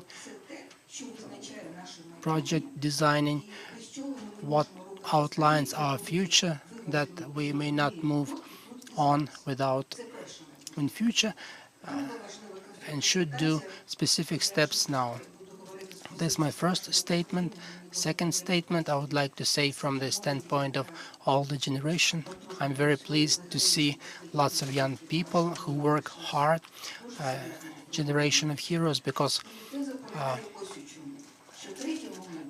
your destiny and you are facing big problems. Now our reality is that we are facing paradigm change. This is really historical event where we need to make this transition from the Soviet administrative planning system that was clearly structured, centralized, and was oriented toward planning from what has been achieved. It was state party government policy, and thinking of many generations was formed based on that policy. Clear, it is difficult to overcome. And now we have a transition from the Soviet paradigm to the paradigm of contemporary integrated development of cities. This is where we are located. This is my setup. This is my graph schematizing work group activity on developing city development code. I will explain. There are 2 months from meetings, and this graph focuses on content, who works on what, and what we plan to receive, what we see as our future. This is spatial picture. This is multidimensional, like conventional display of spaces of work group activities. Lower level, our situation here and now. You see the past of Ukraine, the future, and setting that the past is not good for us. If we do not work, plan, be strategic about the future, we will get the past that we used to have. And in this critical defining point, at war, people are injured, losing power, clear. And in this space here now, this work is unfolded. Second layer is specialists in different areas who have arrived to the next communication space to discuss the future city construction code of Ukraine based on other principles, and it is built the way that representatives of 5 are included in this space. 5 stakeholders noted here: people, inhabitants, second specialists, business, local governments, and the central government. I may not show all the reflection we had, but just imagine. You may imagine it as PALM, 5 stakeholders, and all 4 take care about inhabitants. As a result of discussions, we have one more stakeholder added, nature, as the subject, participant of this process. This activity continues based on some schemes, and we have the dashboard of reflection where all the developments, all discussions are not just left like that, but every time we systematize and elaborate on content which is made public, which is broadcasted, it is visualized, and we may use. This is the point of communication when nothing disappears, when it is set and fixed, and at the joint dashboard space of thinking, it is recorded. The next layer is what we are going through. First, we went through is analyzing situation. We were discussing the situation of urbanizing Ukraine. Second, demographic matters, many issues relating to situation. Then, thematizing. We're discussing what is code. Code is on the level of law. Constitution that should be the main document of our urban development space, which is realized much broader than just cities. We understand just the system of the spatial development of the whole Ukraine. And you see, we prioritize name urban development. We have 14 options for the city development code. We went through analyzing and reflection. Next, we're discussing the city planning, state of play, what it's like now, and where do we have urgent, immediate needs. Next, designing, putting into operation, and using the housing. In a month, we are going to discuss international experience, the way the housing codes in other countries are composed, and we would like to receive at the summary the concept of the code, which at the next level will be transferred to national legislation, and the specialists are going to translate it into legal language. We have a huge library where all of that is accumulated, everything is accessible, and work within Ukraine, Europe, and the world. Thank you. My time is up. Thank you so much, Natalia, for this introductory field to show the way the activity is done, based on which developments, and now we are going to speak about points of immediate needs, where we have the fire that needs to be extinguished, so to say. I admit that not everything is bad. We have some development that we may potentially dwell on. We shouldn't invent everything from scratch. And this is the issue we face all the time, trying to reinvent from scratch every time, going through the same layers. So points where we have fire and the points where we may build on, I would like to speak with colleagues, and we're going down to local level. We were discussing the development of municipal development code on state level. We are going to discuss now different local contexts. I would like to invite Yuri Skalino, main architect of Dnipro urban developer planner, who may speak based on his professional experience, working in institutions for a long time, which also inherited certain planning practices, but that was adapted within the last 30 years for new conditions and circumstances. Please, Yuri. Actually, it's called Misto Projekt.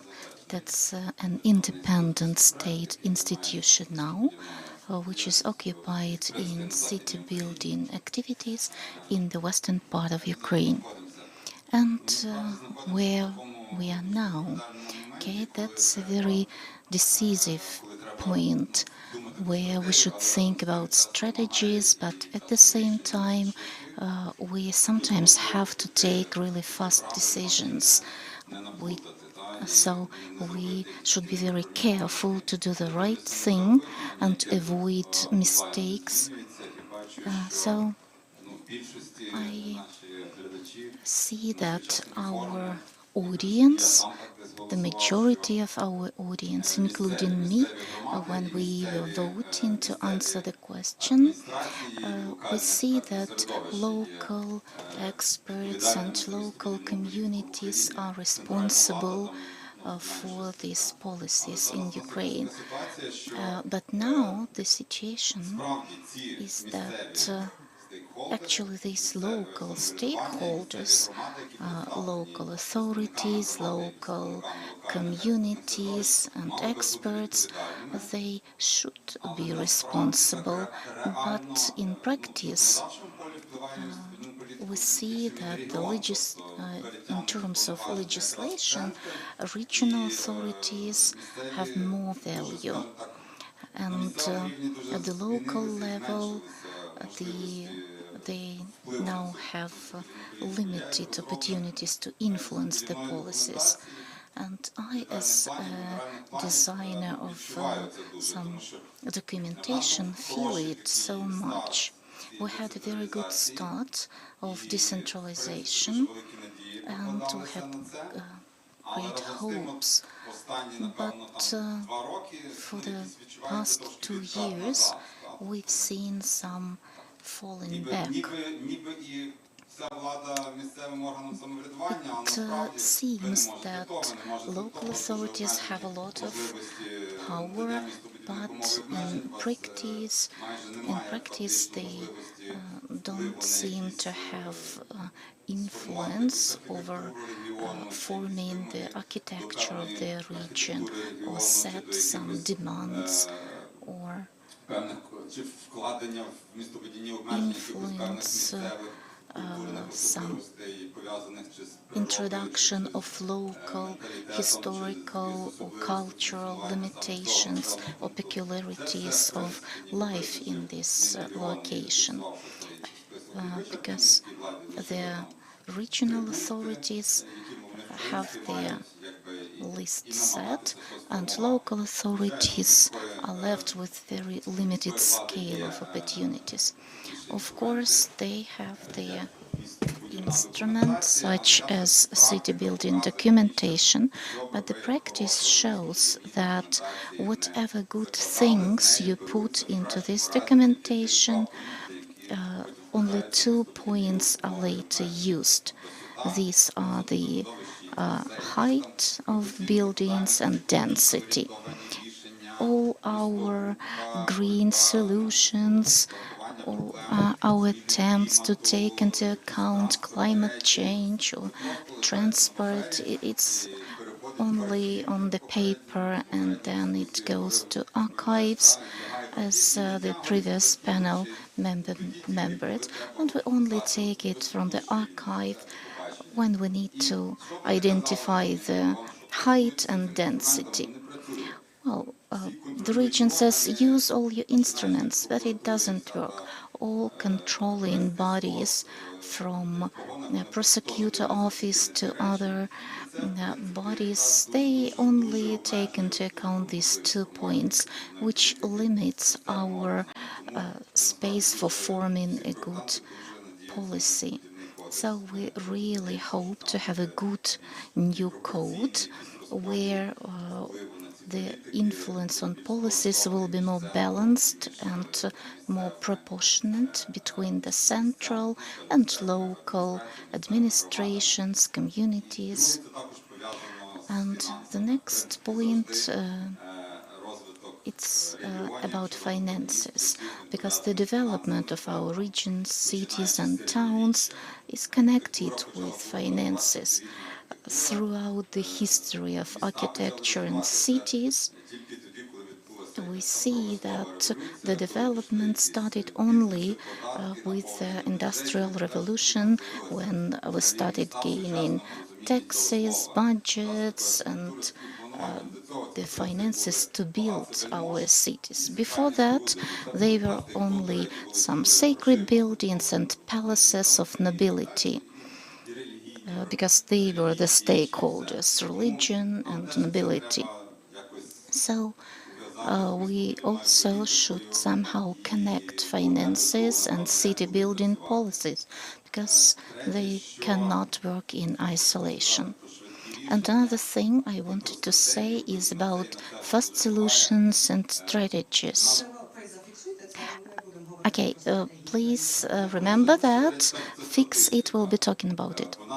Just a few words. It's about statistics. We actually need it so much on all levels because we don't have enough statistics and everything we have is not good enough. Later I'll be talking more about it, but this point is something that slows us and it can result in some wrong decisions. Thank you. I take it down about the reality of documents and practices, and I also put it down the need to see the money, the finances in the story, to see the money flow, cash flow, because it's something that our solutions depend on, and something we've been talking about, that's data.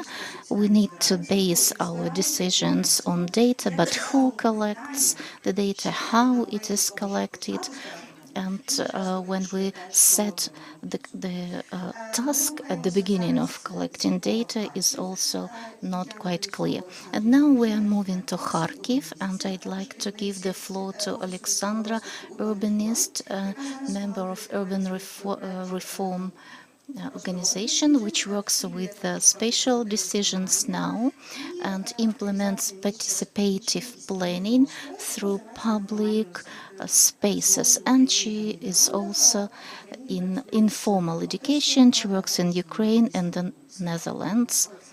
Alexandra, please share your perspective. Good afternoon. Thank you for your invitation to this interesting discussion.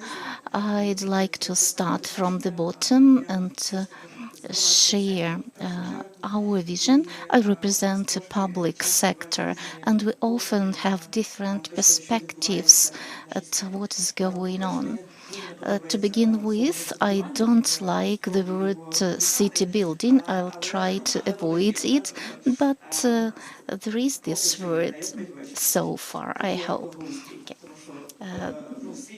Because in around the world they don't have this term, so maybe it's our Soviet legacy. So, what our city development is based on, that's data, research. This is our basis for local authorities to understand what they need, what they have. So here we must think about communication, data, and all the basic things. In general, I'd like to touch the two large points such as market and education. So how does our market work? We have several stakeholders, our state, which sets the rules of the game, and we know that we have the order, what goes first, what goes next. First we have the plan, then the strategy, because we need the plan right now. Then we design the program, and after that the plan. So we've lost something, whether the plan is still timely. So there are many questions. But that's a life process for Ukraine. We're young, we're changing fast, and it can be a solution for us being experimentative. So it's more like on the positive side that we're working and not waiting. Of course, there are oblast and regional councils which play their role, which is sometimes changing and a little bit vague. It is partially, their role is partially controlling. They have some authorities, but mostly they control. And of course, our stakeholders are local authorities, and I think they are very regulated from the upper level because they get from the government some regulations, and they don't have either expertise or possibility to judge better. And in my opinion, here we have very good example from the Netherlands. They got rid of any regulations from the top, and every municipality designed their own documents and set their own tasks, how to make their city develop better. It's an alternative position. We aren't ready for that. We need an expertise for that. But it's also a focus where we can move the direction. And we should remember that local authorities having these directions from above, they often work just formally, and their ideas are not practical.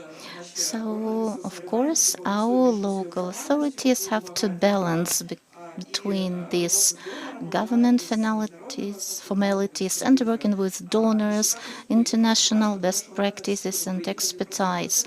It's very difficult because they don't come together.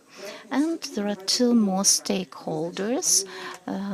They are project institutions. They can be private, state, and so-called that's like me, like new urbanists, have been emerging since the beginning of the 2000, and in our community we are like that. So these two universes, project institutions and new urbanists, they just do not see each other. They are like two different planets and there is no communication between them. Project institutions play their games with Prozoro market and they just implement the task and use in Prozora what they get from the government. But we, as new urbanists, we work with donors, US policies, new approaches, but our documents are not official, are not formal. And this new generation turns to the government. That's what we were talking about yesterday. So we are going to the state and offer the new policies. So these circles of cooperation, they exist but don't interconnect, interlap. And we hope it's going to change and we need a dialogue for that. Also, we have some lack of staff and like deficit for qualified personnel. That's true for both project institutions and for us. So we lack experienced people and guarantees because, for example, if we have students who study to be urban specialists, whether they will have jobs, where will they go? If we work with future IT specialists, we need to guarantee that these people will have employment. But on the other hand, we must make sure that we have a market for that. It's developing, but we need it stable and big enough. If we come back to education, we see a lot of graduates. I know the standards in education, talking about architecture, and if we follow these standards, we will never get a good specialist. We have to reteach these graduates. And sometimes it's even better to start from the scratch than try to educate the specialists after the university. So there's a question. A question arises: what books we use? What is our basic line? Where do we start from?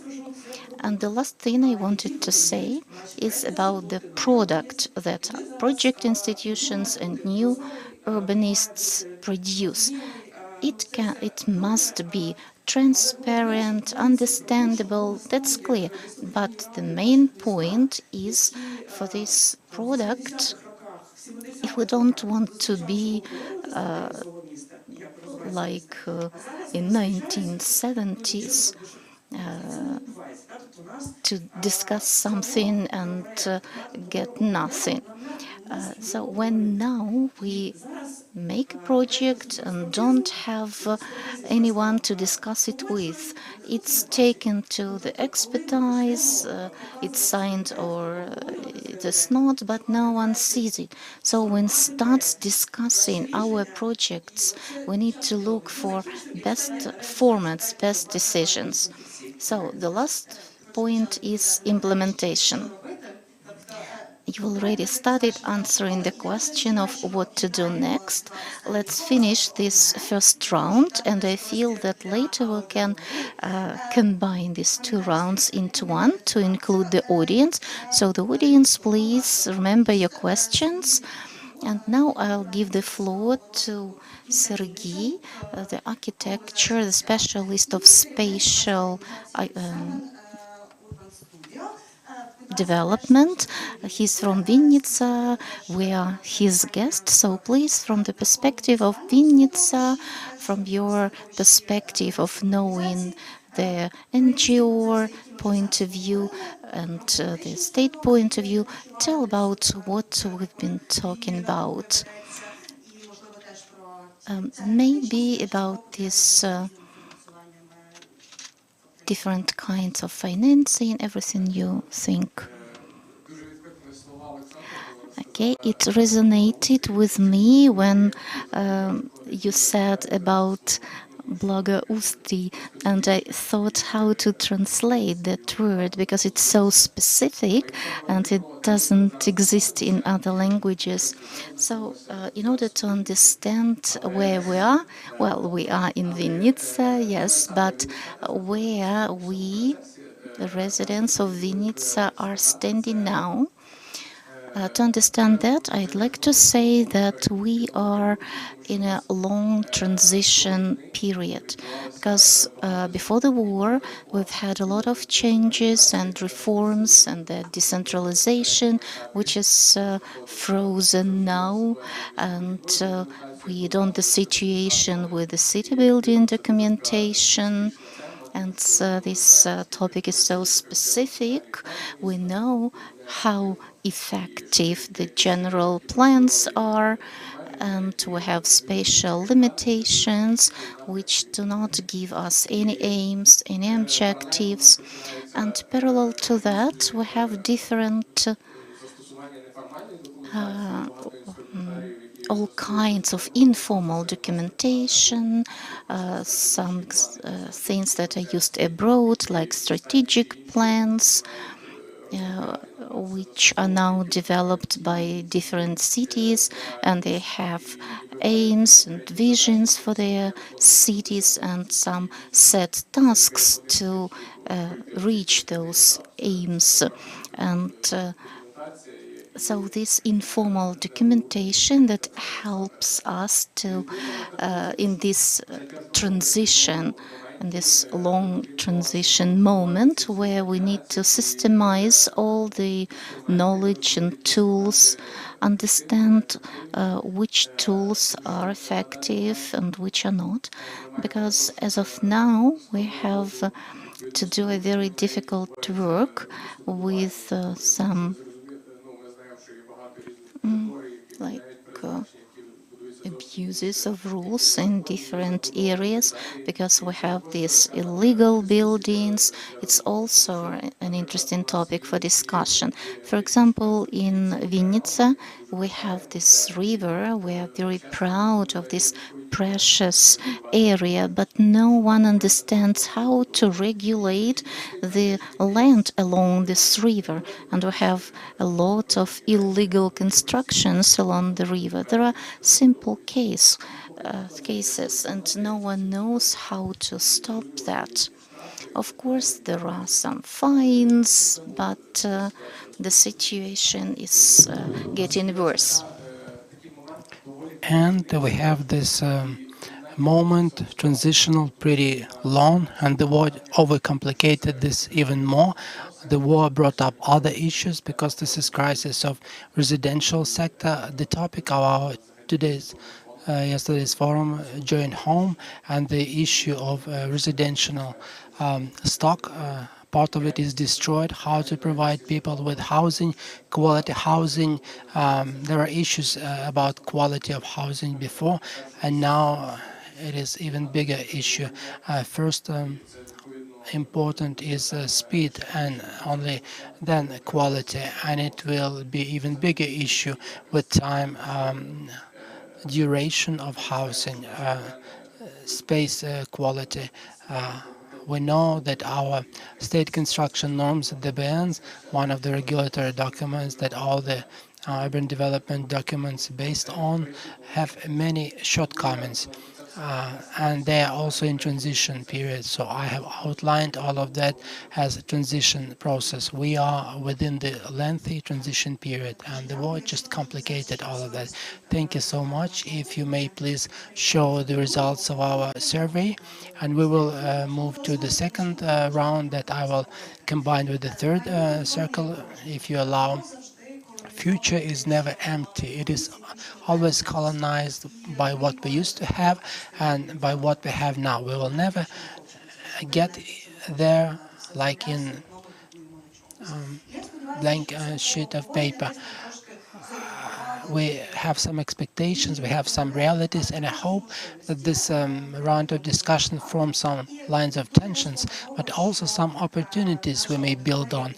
And it is very indicative that our audience is giving so many rights and possibilities to local communities and local expert groups, and we see here a line for discussing this forum, line of empowering local communities and urban areas. As Alexander was mentioned, I would like to talk with you about where we are moving to. What is our wish in improving policies in urban development in the country of Ukraine, and what steps we may do to approximate this better future, what practices we may multiply. And to you, dear audience, I also have some questions. If you please may display the next question. I will refer here to quotation that I've seen recently to the new urban conditions, criticisms of architecture and urban development. A photo was there from Santiago, Chile, where Matias Segura, visual painter, showed a text that I will translate from Spanish, something like, "We will not get back to normal because normal was a problem." We are probably in some problematic area that I don't want to see only as a problem again, but I'm quoting this saying from Santiago City, not just to say it, because I'm interested to see your response. Who do you look at and what do you look at? Because to imagine future we require certain models we may build on. So I will probably change the order and ask you, Sergei, to start, and then we are going to move. It is a very interesting thing we had here. When the voting started, good that first was Lviv, then Leipzig, Zurich, the cities, because yeah, Lviv is a great example to follow. And now, pretty good expert community that we go for assistance, communicate closely with architects, urban developers from Lviv. Yes, and if we speak about practices of other cities, models to follow, this is probably the comprehensive matter, because we know that every city has got advantages and disadvantages in working with space, working is the urban development area. And I was very surprised by a story when our delegation went from Vinnytsia to Norway. They have a practice there where municipality organizes a visit for the first grade of school, and they learn.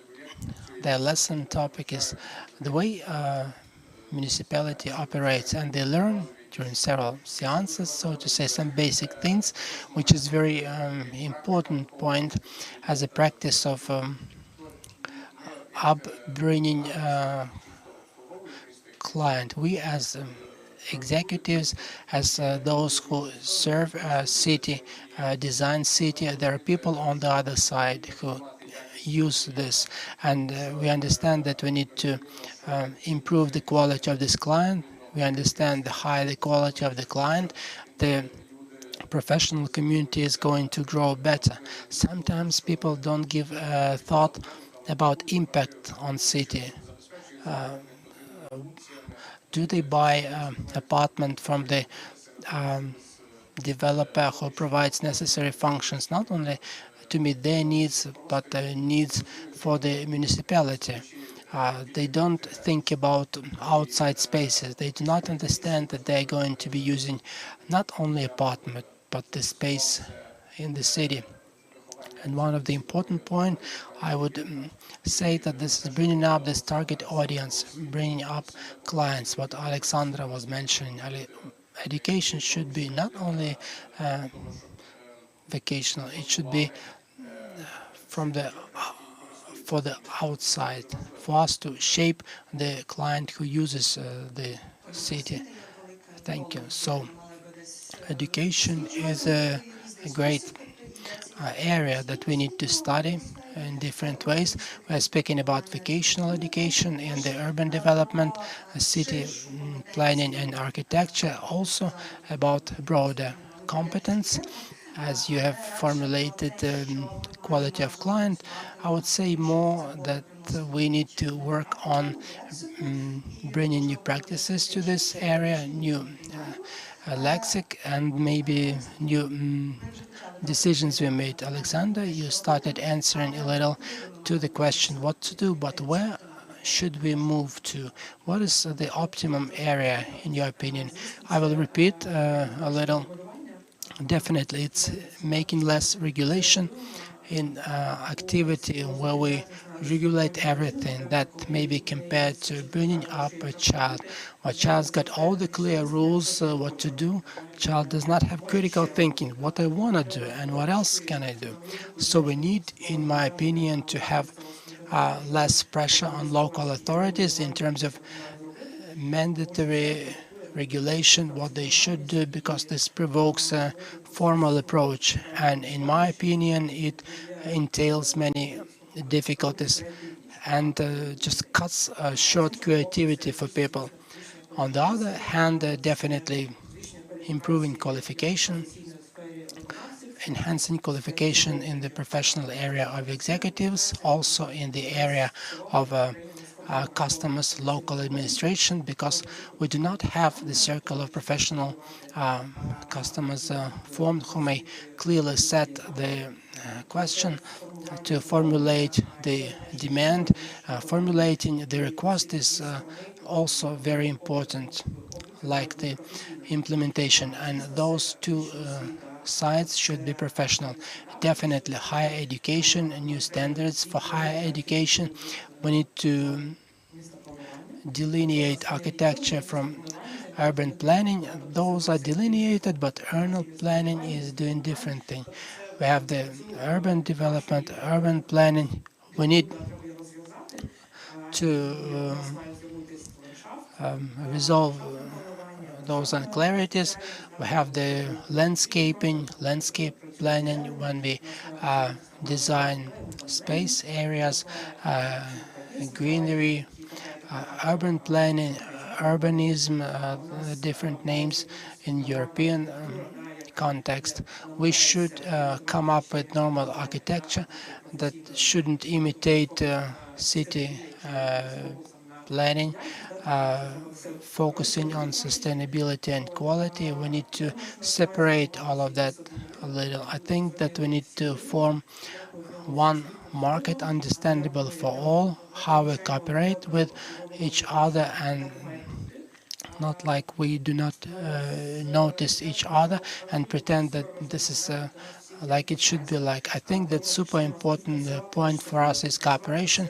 When we start cooperating between ourselves, cooperating with European, American, any partners when our projects will not at the outcome be project of one organization because this is not good for European and advanced world and the result one organization cannot cover all the matters. KCIP cannot just issue the project having no partners in landscaping, business partners, and so on and so forth. This is joint project, and every product created in European space is a partner product. It's not the product of one organization. Here, this partnership does not function, and we need to learn to cooperate with European specialists because we have very little percent of people in the industry that may support dialogue. In general, if you take a comprehensive urban development area here and European area, we speak different languages. Our specialists will not understand one another. We need to start, so to say, setting up those connections. And I think that it will be a symbolic event when Dnipro Mista will win the tender for master plan of Warsaw. I mean to say that when our specialists are going to be up to date and ready to work in European space, when European space is going to become European space. We'll not invent something, but be able to teach Europeans with our achievements. Now we may teach them our approaches, our creativity to do something, but when we become good weight professionals, this is going to be probably an important stage. I think this is it.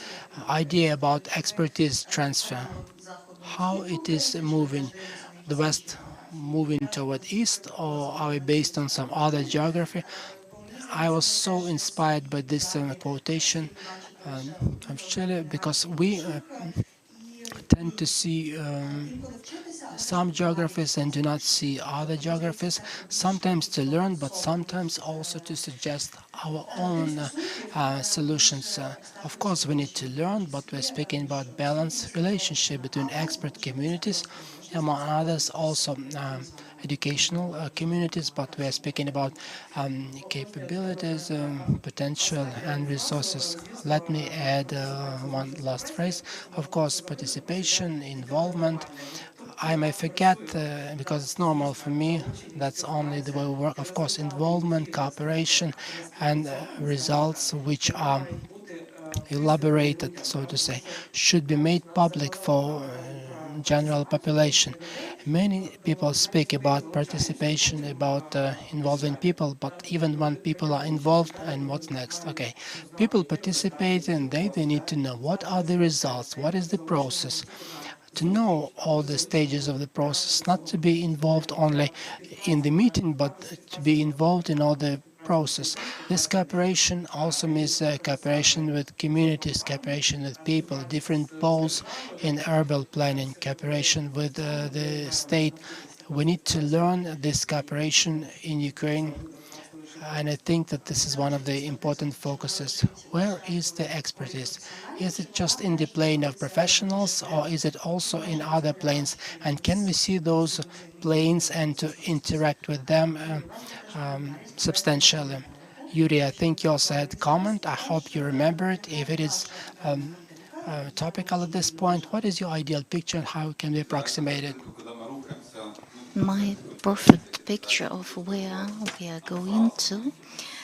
At different conferences, we use such words as sustainability, people-oriented, but people sometimes give more simple answers, and we can see some of them on our screens. So people look at different cities which are comfortable to live, nice to live. People may not know what sustainability is, but feel comfortable in Vienna or another city. And I'm so pleased to see Lviv on this list. That's so nice, but it's good that it's not the leader, because otherwise I would have nothing to do in my city and I wouldn't have my job. Okay, so in our Ukrainian context, we try to aim at European cities, their models of development, and it is also set in our constitution. And people like it, they want it, and the state declares it. So I think that when developing our regulations and documents, we should also be oriented at Western templates and examples. Of course, it's not just copy pasting, but we can use the best norms from European practice. That's just a reply. What I think is important in future, I believe, and I think the majority of our audience also believe that strong municipalities, strong communities, financially independent communities that have enough tools and resources to manage their development, only they can take Ukraine forward and change for better the life of an average Ukrainian. And the situation when Ukrainians don't think about how they can go abroad. They will only think how to come back to Ukraine. In my view, the central state bodies can retain their monitoring function on the level of complying with legislation, with like environmental regulations and other things, and in context of how people need to live in their communities is up to them. It's not okay where in a town we're building some gym at the finances of the state or the ministry. I think that local budgets should have enough money,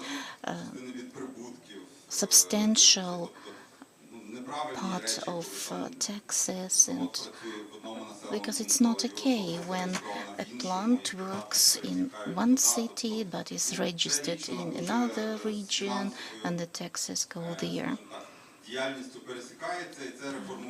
The reforms in urban city building legislation must be supported by reforms in taxation legislation. The next point is open data. Ukraine is moving forward in that direction, but I see that we have a lot of data, but this data is not organized and not user-friendly.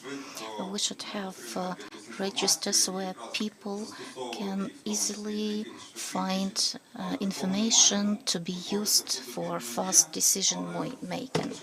In Lviv, we more or less have that, but in other towns and cities, we practically have nothing. And state has a large amount of data which is not user-friendly for city planners. You can find information on some specific object, but you can't find some statistics on a town or region. But it shouldn't be very difficult to make, because we have this geo localization, so it should be easy to organize all the data. Now we have to spend a lot of time. We spend months and years to find everything we need, but information changes in the course of time. Okay, talking about education, yes, we have this deficit, but it's more about planning bodies, not designers. People don't want to go there because salaries are low, and bodies which take part in planning the city and develop and designing its development, we need to have qualified people and to offer them good salaries and incentives. So people who work there now are engaged in so-called firefighting, and they don't have enough time to think about strategy. In larger cities, maybe they have enough personnel and they can afford to set a few people to think about strategies. But in smaller communities, they are only busy writing some reports and they don't have resource to think about strategies. Then, as long as we're talking about the future, what can be set in our code is that we must change a lot of points about land. If we're talking about rebuilding our towns and cities, our land code is very limited. I think in many towns, especially ruined ones, critically ruined, there is no sense to rebuild some building on the ruins. It will slow us, and what slows us is the property for land. When we have a very complicated process of defining the land, its ownership, the mechanism is not well defined in our legislation, and we have court cases, and very often municipality loses these cases and doesn't have the opportunity to implement some projects. So if we take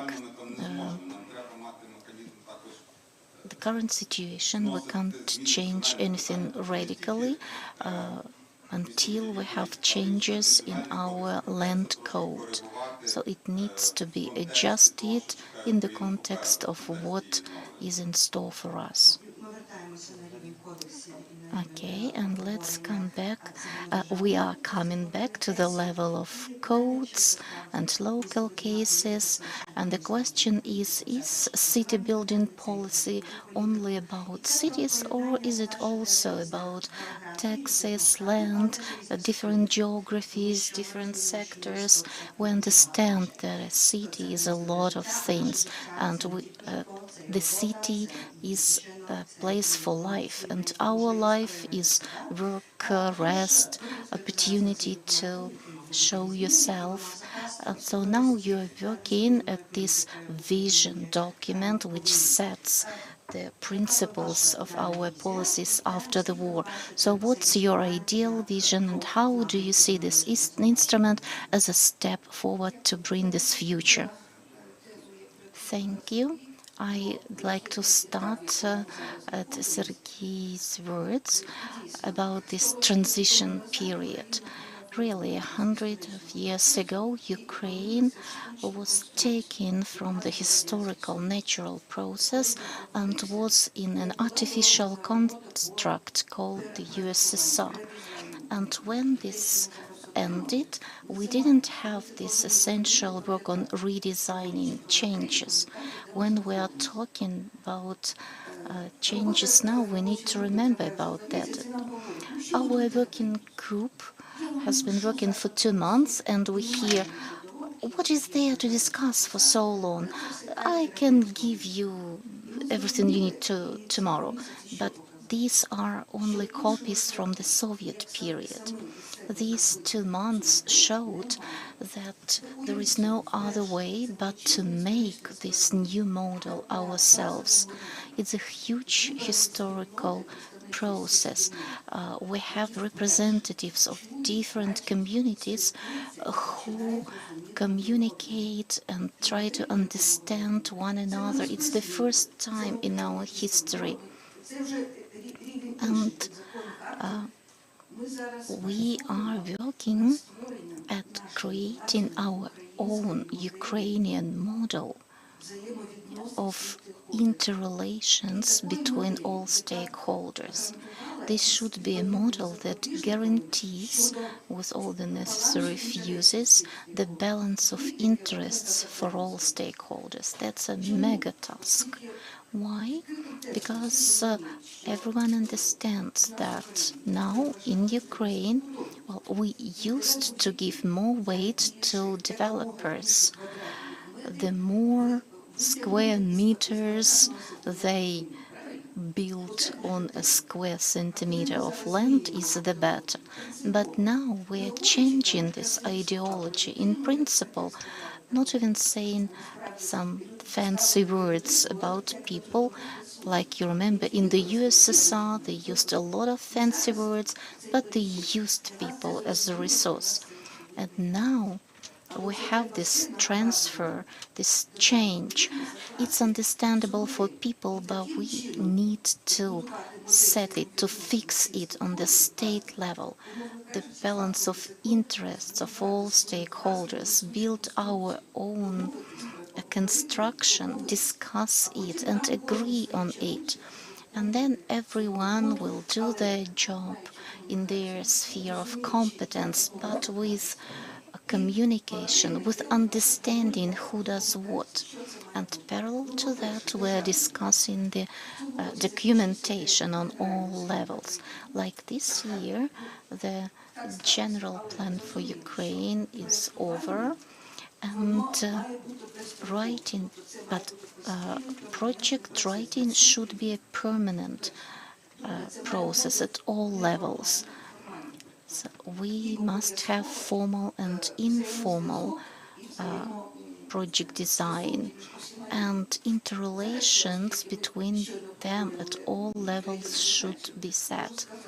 I can say that the biggest challenge we have now is like this.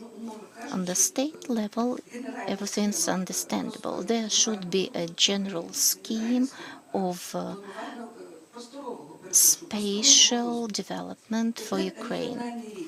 Then let's take regional level. What kind of documentation should we have? Look, so we have 27 administrative regions. There are smaller ones, but amalgamated territorial communities means that we must have project documentation for these communities. And here we have a collision. What kind of documentation shall it be? The official documentation which is designed from above and just stored in archives, or the kind of documentation communities need and use. And then there is a lower level, the local level. So in this model, in this construct, all these issues, and they are very very principal terms, conditions. We need to understand who does what and how communication is done, who is responsible for what, and how we can prevent any corruption, a kind of prevention is ensuring all kinds of works at all stages, because control over your funds is a very good means of preventing any breaks, any illegal actions with documentation. It's as easy as it must come to the lowest level, like using nails of the proper diameter. So the main conclusion is we should see the situation, what it is, understand what we deal with. The next is understand what we have, but build our own model, our own construct, discuss it, agree on that, and then comply with it. There are very good examples, but any suit you wear should suit you, should be your size, should be comfortable for you, should be tailored to your parameters. So we need to tailor this model for us, and that is what we're expected to do. Just one reply. I liked what Natalia said about the continuing process. We've been talking about it, and that's a very good story when we understand the project cycle is a cycle. It doesn't have an end, it goes to the next circle, and that's true about any process. Those of you who were at a tour with me, we were talking about it. Whether it's a project or a real street, it's the same. When the project is over, it's not the end.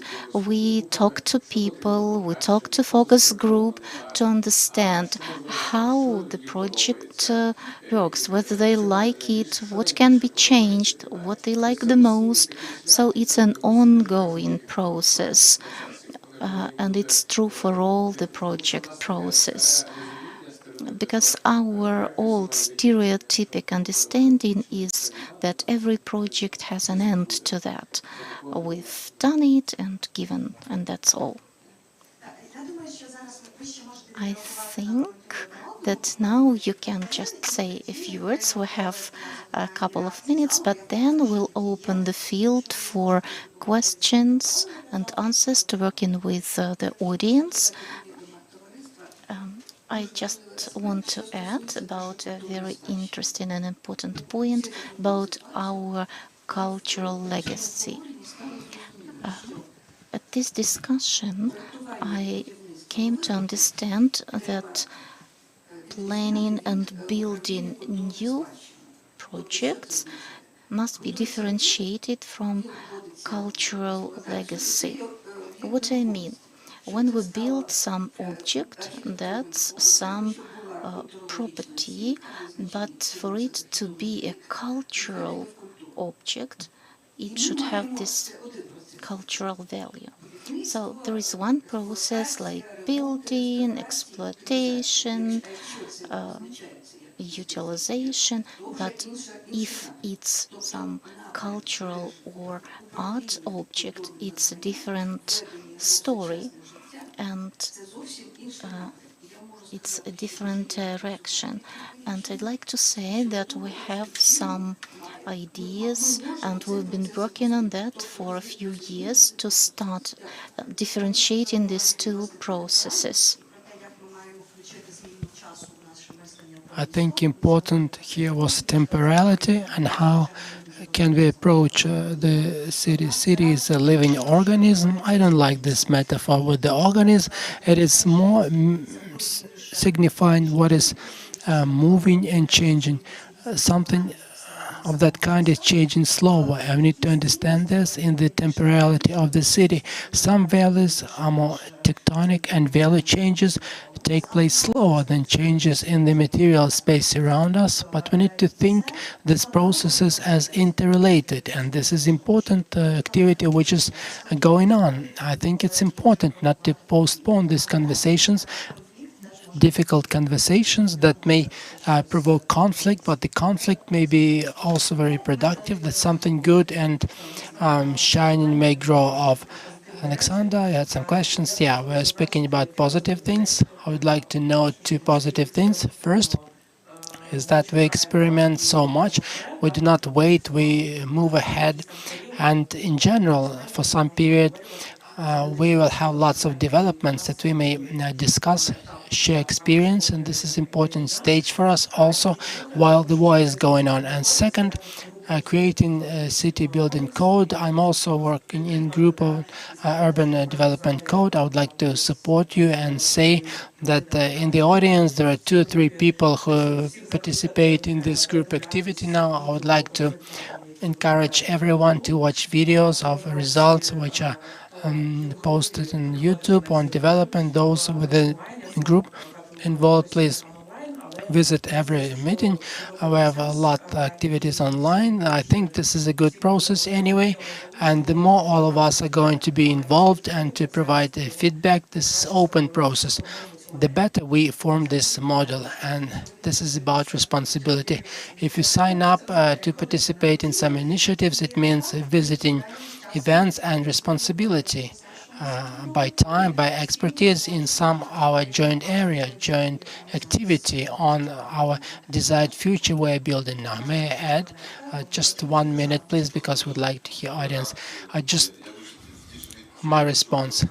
I'm very consoled hearing about insurance. It seems to me great that this arrangement starts on the level of city building code be discussed. This is a thing that may drastically change all the processes in designing, project management, commissioning, and I think it will facilitate, as Sergey mentioned.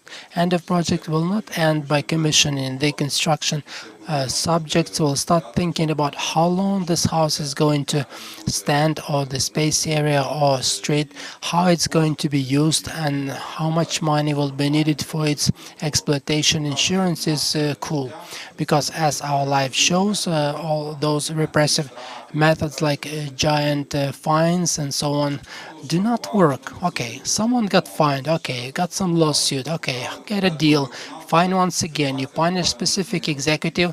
Situation did not change globally. Only insurance that will regulate all of that financially will change the outlook, perspective. I think that basically, if child is going to be willing to learn to become insurance agent, well, that's a promising profession. Okay, we have one more question. What may you use space to sell garages? This is what you may do for a city right now. If you would like to sell it, please do so. And this is also going outside after this forum with some specific steps that do not just remain in this conversation, but also that organizers of forum may convey and keep it like some point of record. What is remaining with you after this forum? What are the ideas you may use to work on this joint home, this space in the city, which is our joint home? Please, I encourage you to step into conversation, to ask, to comment on what you heard within a little more than 1 hour. I see, and here as well, excuse me about this question. Imagine that now at a coffee break, Vladimir Alexandrovich Zelensky approached you and have 1 minute to answer his question. Did he ask you whether it's necessary to sign draft law 5166 and why? We are trying to avoid this in our discussion all the time.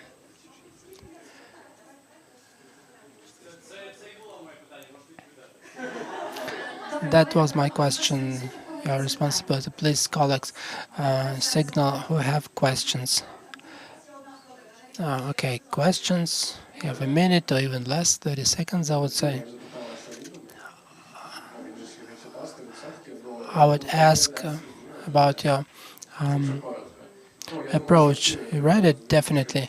And this edition, no, definitely.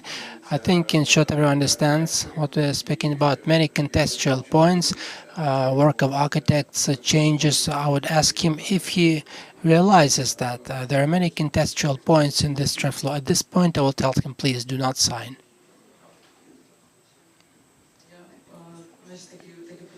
The following question, like an KVN comedy show, to figure out Vladimir Alexandrovich, there are many laws, I shouldn't sign all of them. I would definitely, I don't know.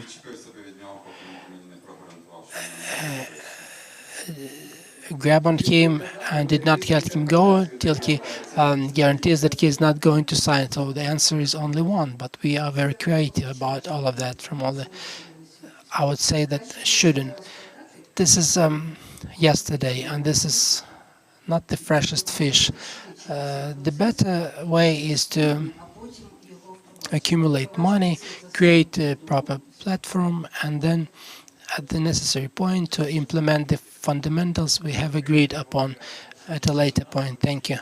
Okay, until the air alert reaches all of us, and was mentioned in 2 points which are take into account number of floors and area density. How to make it so that developers take into account other norms. You have mentioned this to change understanding, maybe some other incentives. Thank you.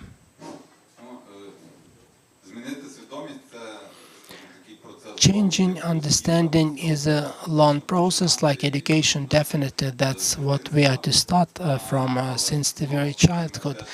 But again, we do not have so much time to wait. Those are processes in parallel about a long-term future. I think that now we just need to return, at least I would return the previous edition of the city development norms and limitations that the local authorities were providing some time ago, where there were more points that could be noted from a municipality. There were some points, so to say, additional requirements. Conventionally saying, if city, it shouldn't be some point wishes of some officials. It should be adopted in some municipal strategy, discussed and approved. But if the city decides that there should be green roofs, for instance, that 50% of surfaces should be absorbing water, be drainable to get adapted to climate change and so on. The city is entitled to mention this in the city development conditions. This is the way in Berlin they limit the number of dull surfaces. Dull meaning not water permeable. They say that if it's not water permeable, compensate the surface of water unpermeated surfaces with the green roofing or by water permeable cover or something else, coating. This is a simple mechanism. It's not handy for developers, but it would provide more. It would return some of possibilities for local authorities.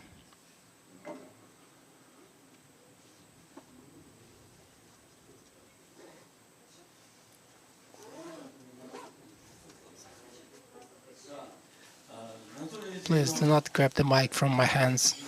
Please keep it close. Anatoly Lindvinov, architect, city planning, because city development is absolutely different activity that we used to have in Soviet Union. Now it is step-by-step changing its essence and function. So I do not understand why city building code is called city building code. Now in Russia, the city building code was adopted 30 years ago. Absolutely nothing changed in the way it was adopted there back then. Thank you very much. I'm thankful for this professional, interesting conversation and possibility to participate. Honestly, I'm stupefied by a question. What can I do to my city personally now? I personally can do nothing. Why should be responsible? Who should be responsible for city building policy? For instance, I wouldn't like to undertake any responsibility for city building policy, though I work with city planning. I develop the master plans, general plans of cities and so on. However, taking responsibility for city building policy is not what I can do, because I'm not the city building politician. I'm just an architect and practitioner and city planner. We had a question about model for development. Which city should we have? I think that it was just a joke, a prank, and the members of forum replied the way, because not a single city can be mobile for another city in Ukraine. First of all, we need to know those cities. I know Warsaw more or less. I cannot say that Warsaw may be a model for Vinnytsia or something else. It's impossible. Different social, political conditions and so on. So I reply this way to those questions. In terms of city building code, well, let us call it a city building. Okay. May you show on screen this table schemes about issue range and the rest. Very interesting table. I would like to comment on that if someone understood what is shown there. How much time do we have? Please, 1 minute, if you may. Thank you. Very well represented, a professionally interesting table. I see that members of the group treated pretty responsibly to this reflection and really reflected. In terms of the content of activities,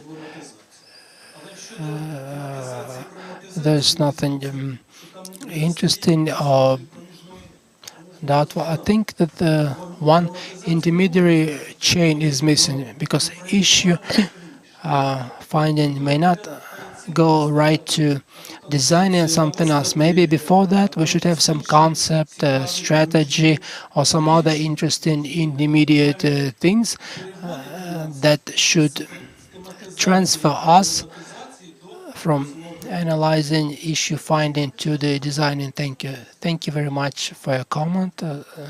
If someone would like to comment, I would like to comment. It was a long question. So I would like to comment briefly in terms of questions, whether they are correct. The questions are pretty abstract, and this is normal because they should make people reflect after form and so on. I will speak about my own case. I got to my job from the NGO sector, and at the point of time when we're thinking about what we may do, we were thinking, we saw that there are many educational facilities in our city. That was I was speaking about, bringing up the client. We organized different events for the city people, and we're thinking that we're doing something useful for city. We believe that we did something useful for cities, so we may speak the same about cities to get oriented well in the cities. Today we have tour and we have Vienna public transport stops planned. Of course, Vienna, different mindset, even climate, but the solutions they have shared that we might use in our case, this is super, this is ideal. Or like using castle pavement stone used in Vienna. In practice, there are some points in practice we may orient it by, and we shouldn't just discard it. And it is very well that city is like a very big cloud. Someone is oriented by Zurich, something by other, but there are very many good local cases that we may borrow and do. Implement them. We had a comment in the audience, is it still important, not important anymore? I see also a question. Alexandra from Lviv. I'm a bit excited by inheritance, like some aesthetic sites. It seems to be when we work in environment, we need to understand what is more valuable, try to reflect how to keep it. However, just our historical architecture plan suggested that everything before 1939 inheritance, everything after 1939 is dissonant buildings. You know, it's just way too much.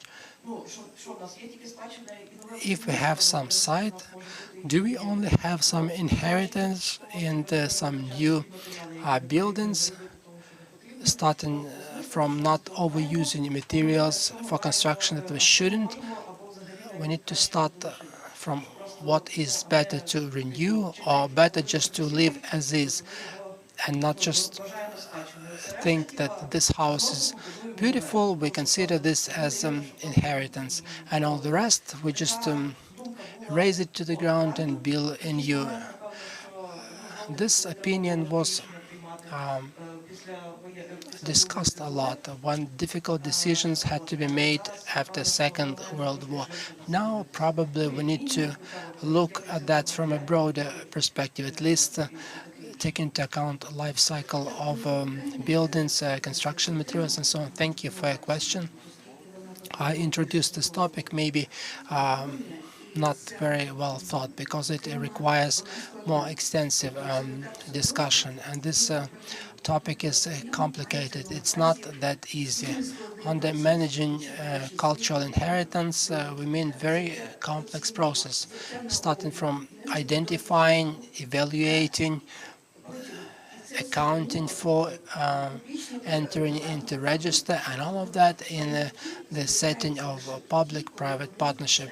The historical sites are kept when they fit into life, not just keeping the physical morphology, but uh, making it part of life. And this procedure of making inheritance sites live, we need to understand if relationships are set with the owner needs to understand that he possesses some inheritance site and he is allowed to do this, and that. This is very complicated multi-tier process that we need to set and work with to see something here like we see in the Europe, that we like to visit the sites and to enjoy seeing buildings.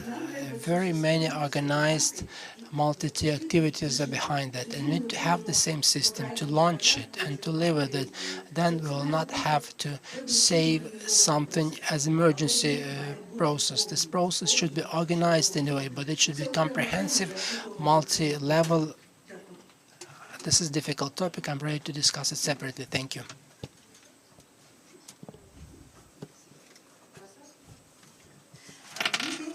I think it's important to have mentioned this cultural heritage and finish this circle.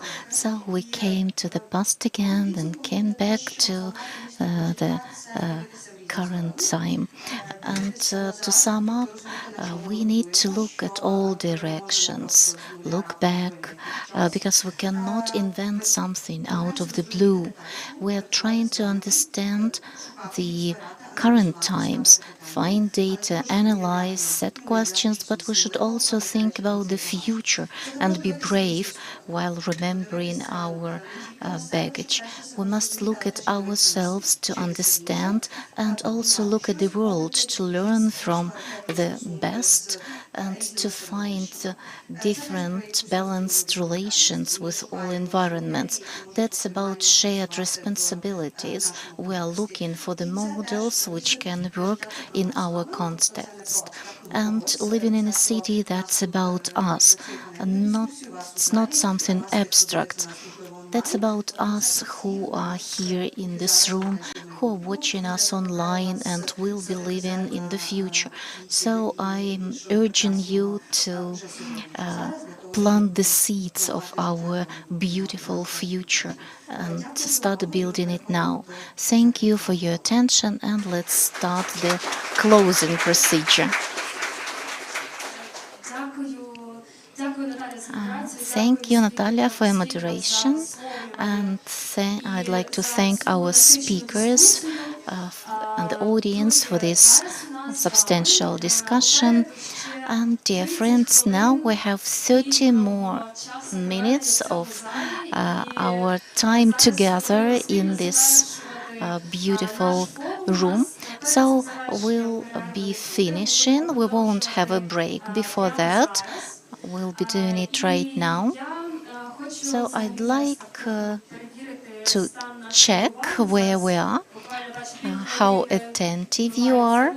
I can see some movements around the room. Let's try another trick. So please, those of you who are still here with me now, let's do this. Okay, thank you. Now another trick. I'm asking those of you who can hear me, please stand up and exchange your seats with somebody at your side. I didn't promise it to be easy. Okay, thank you. There are people who oppose this, but it's okay. So, those who are standing, please, you're welcome to come here, take the seats. So now let's do another trick. So those of you whose attention is here at me, do this again, please. Okay, thank you. That's great. Now I have more people doing that. And now we have a session of this common closure, and we would like to get some feedback from you and to hear your impressions, your thoughts, your pondering over these 2 days. Let me remind you that during these 2 days we were talking now about our shared home, about housing policy, about the regional policy, how we can cooperate locally, how we can cooperate to work with that. We've had some discussions, workshops, and we had some input lectures, and we hope that you had a good chance for networking yesterday, for changing your ideas. That what was going over these 2 days. And now we want you to share your ideas, your impressions, and it's not just some feedback, but it's also your investment in the creation of this forum, because it's a living thing. It will go on, and it's really important for us. So that's a classical part of our forum. We invite you again to this Mentimeter. There you can see some questions. There are several of them. And if you need any help with going there, with using the QR code, if you need any help, please show that.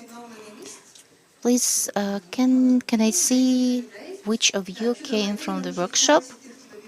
Okay, so I'll write it on the chat for those who are still coming here to join the Mentimeter. So here you can see the scale to assess so whether you had a good opportunity to get to learn something new, then please you can assess the opportunity to find new connections, and then the general assessment of the forum. So that's just the first question to start with. The following will take some more energy from you. Okay, I can see you voting. Thank you. I think we can move on. So the next question is, if you were organizing this forum, what would you do differently? So maybe you would want more of something or less of something. Maybe you think that something should definitely happen at Ukrainian Urban Forum, or it should be done in some specific way. So please share your ideas. I can see more engagement, more participation, then some introductory theory.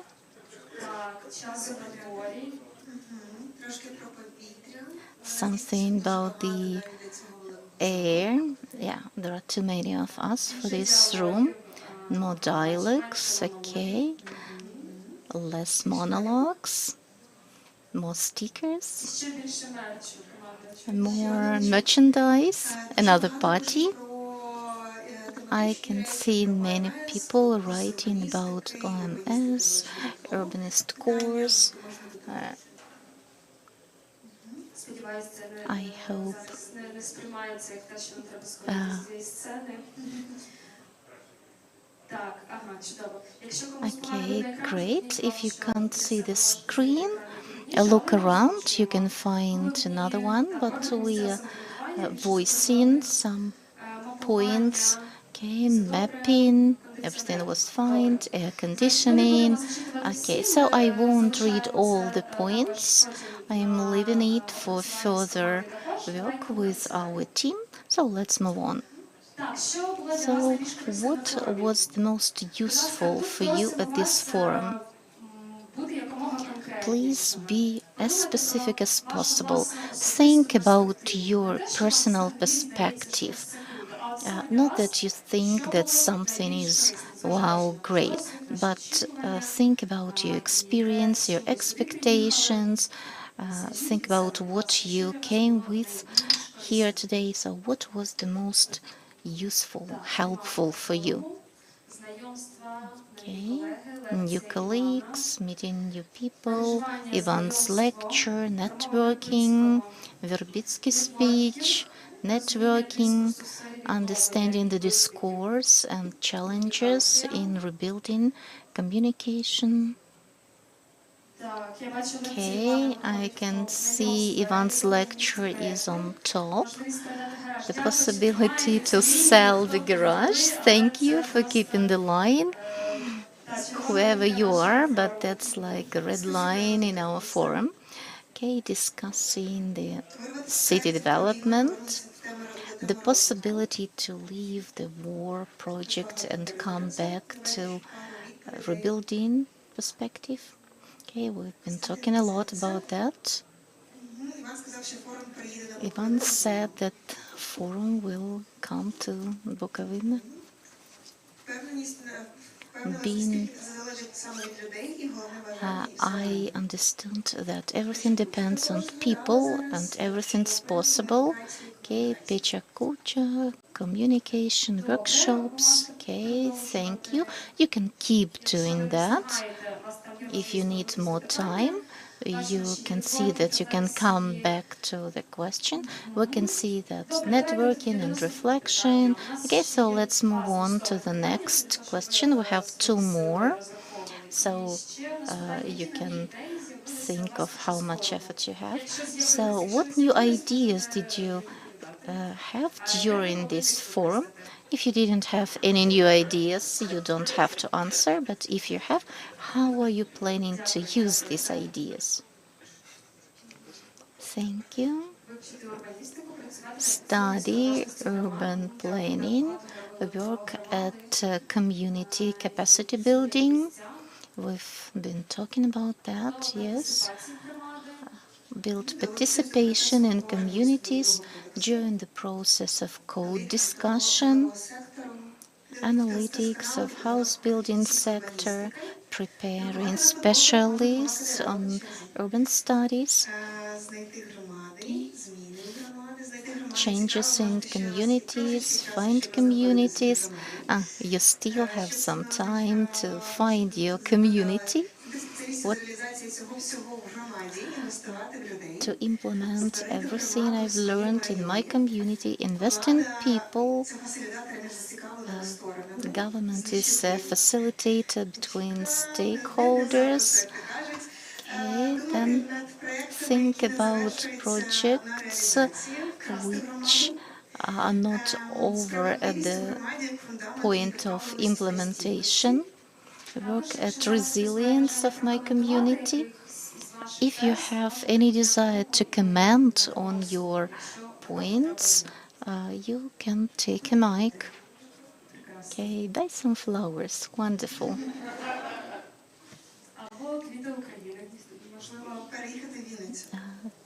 Move to Vinnytsia. I think it's a wonderful result of our forum to present this city. Does anyone have a desire to comment on your words? No? Then let's move on. And now we have the pre-last question. Please think well on all your impressions and accumulate them in one word. It can be any word, some association, something that can characterize the urban forum this year. That's for the organizers. Please think about this year's forum in one word.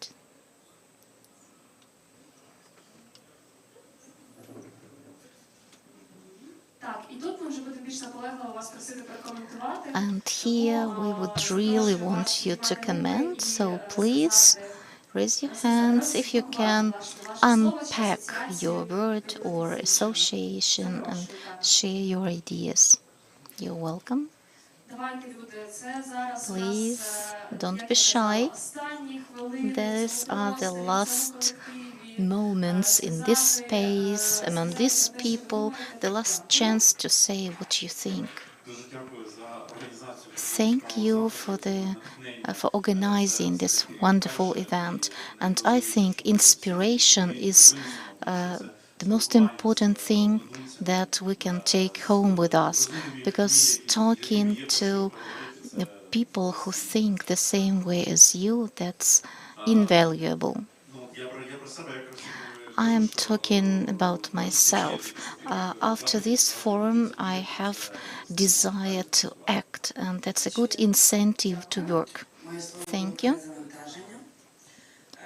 My word was reloading, because coming here, hearing all this interesting information, it's like rebooting and loading for new work.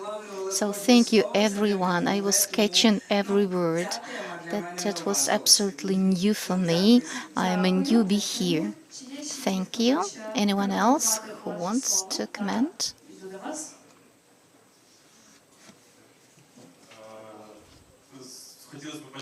I'd like to thank you, really. It was great. And my word was deconstruction, which I learned yesterday. It's more about how something can be multi-layered, multifaceted, and that this difference in people's ideas, how people share these ideas and arrive at something common, is the essence of this forum. Thank you. I like it so much. Anyone else? So I want to thank you very much. I'm third time the conference in Ukraine, and all they were very good organized, and so I'm inspired by many things I have seen in the city and or your presentation. So I can say that after all this conference and all my visit, because it is part of my longer 2.5 visit in Ukraine, so I'm inspired. So we can say that here is the world. Дякую. Було сказано про те, що як вас звати, нагадайте, будь ласка. What's your name? I'm Hubert Tramer. I'm from Poland, and I'm also the member of the roundtable. Я з Польщі. Я також учасник. Дуже дякую. Я просто пам'ятаю, що Губерт, але боялась помилитися. Thank you very much. I was afraid I could distort your name. So that's your third time at the Urban Forum, and thank you that you think it's well organized and that you take so much from the discussions and so many thoughts from presentations. And we have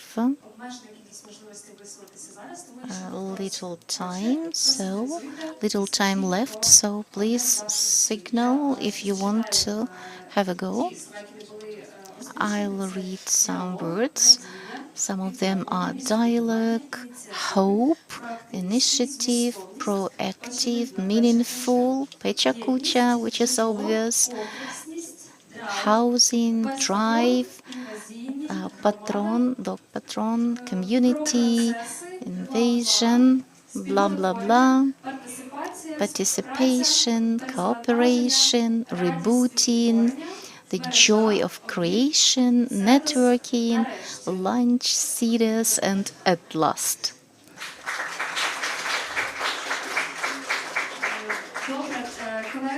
Okay, colleagues, now we have,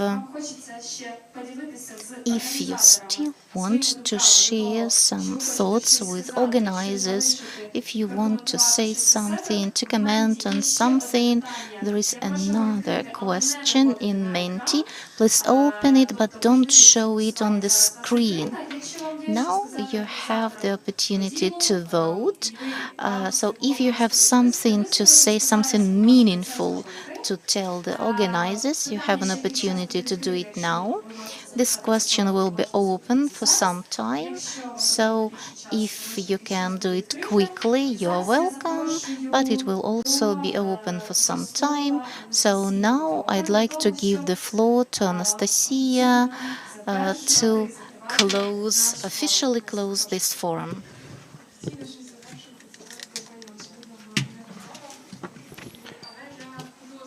Officially closing is what I wasn't ready for. I would like to finalize with gratitude. So I would like to start saying thank you to our international partners you have seen on screen. I would like also to thank our Ukrainian partners, Agency of City Development, Agency of Spatial Development, Agency of Participatory Development of Communities. I would also like to thank our wonderful speakers, moderators, translators who did everything so that we understand each other today. Our wonderful technical team who have done everything.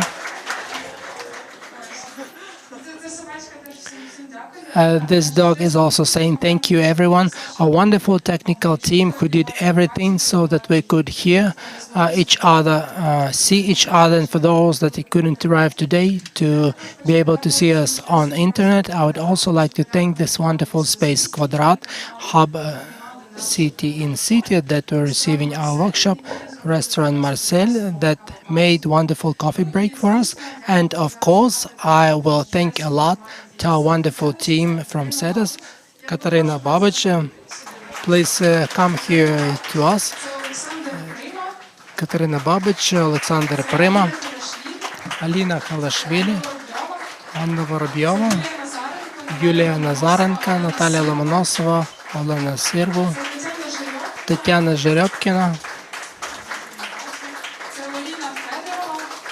Lorina Fedorova, also Ivan Verbitsky.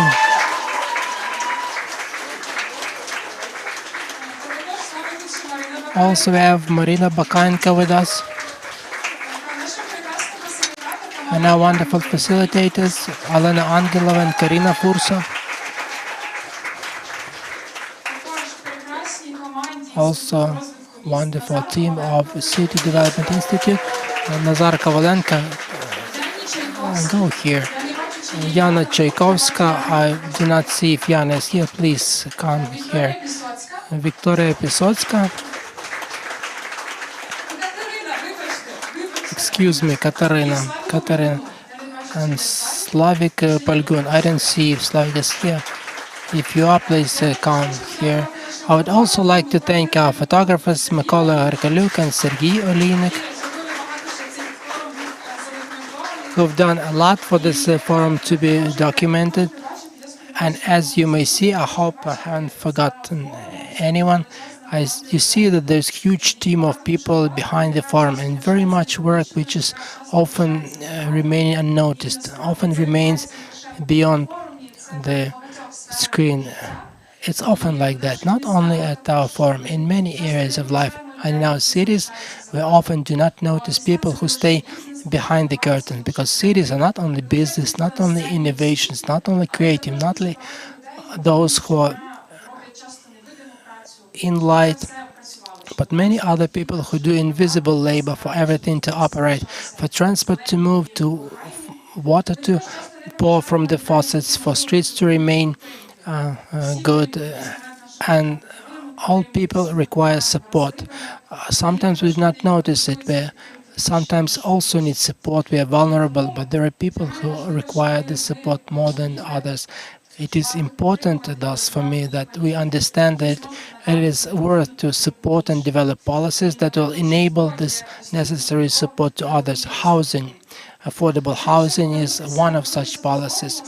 However, if we return to the forum, as this is the end, I think about the future on the one hand, that is going to rest tomorrow, but on the other hand, I'm thinking about results of this forum.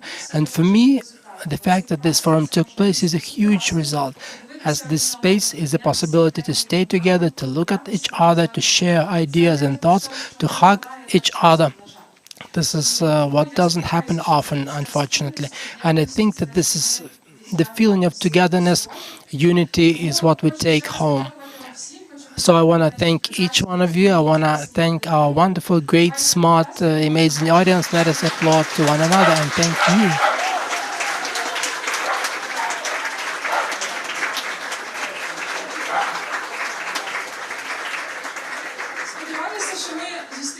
I hope that we will meet next year. Also, you know what I forgot about? We have a declaration from Ukrainian Urban Forum. Despite it was written before forum, also may be considered its result.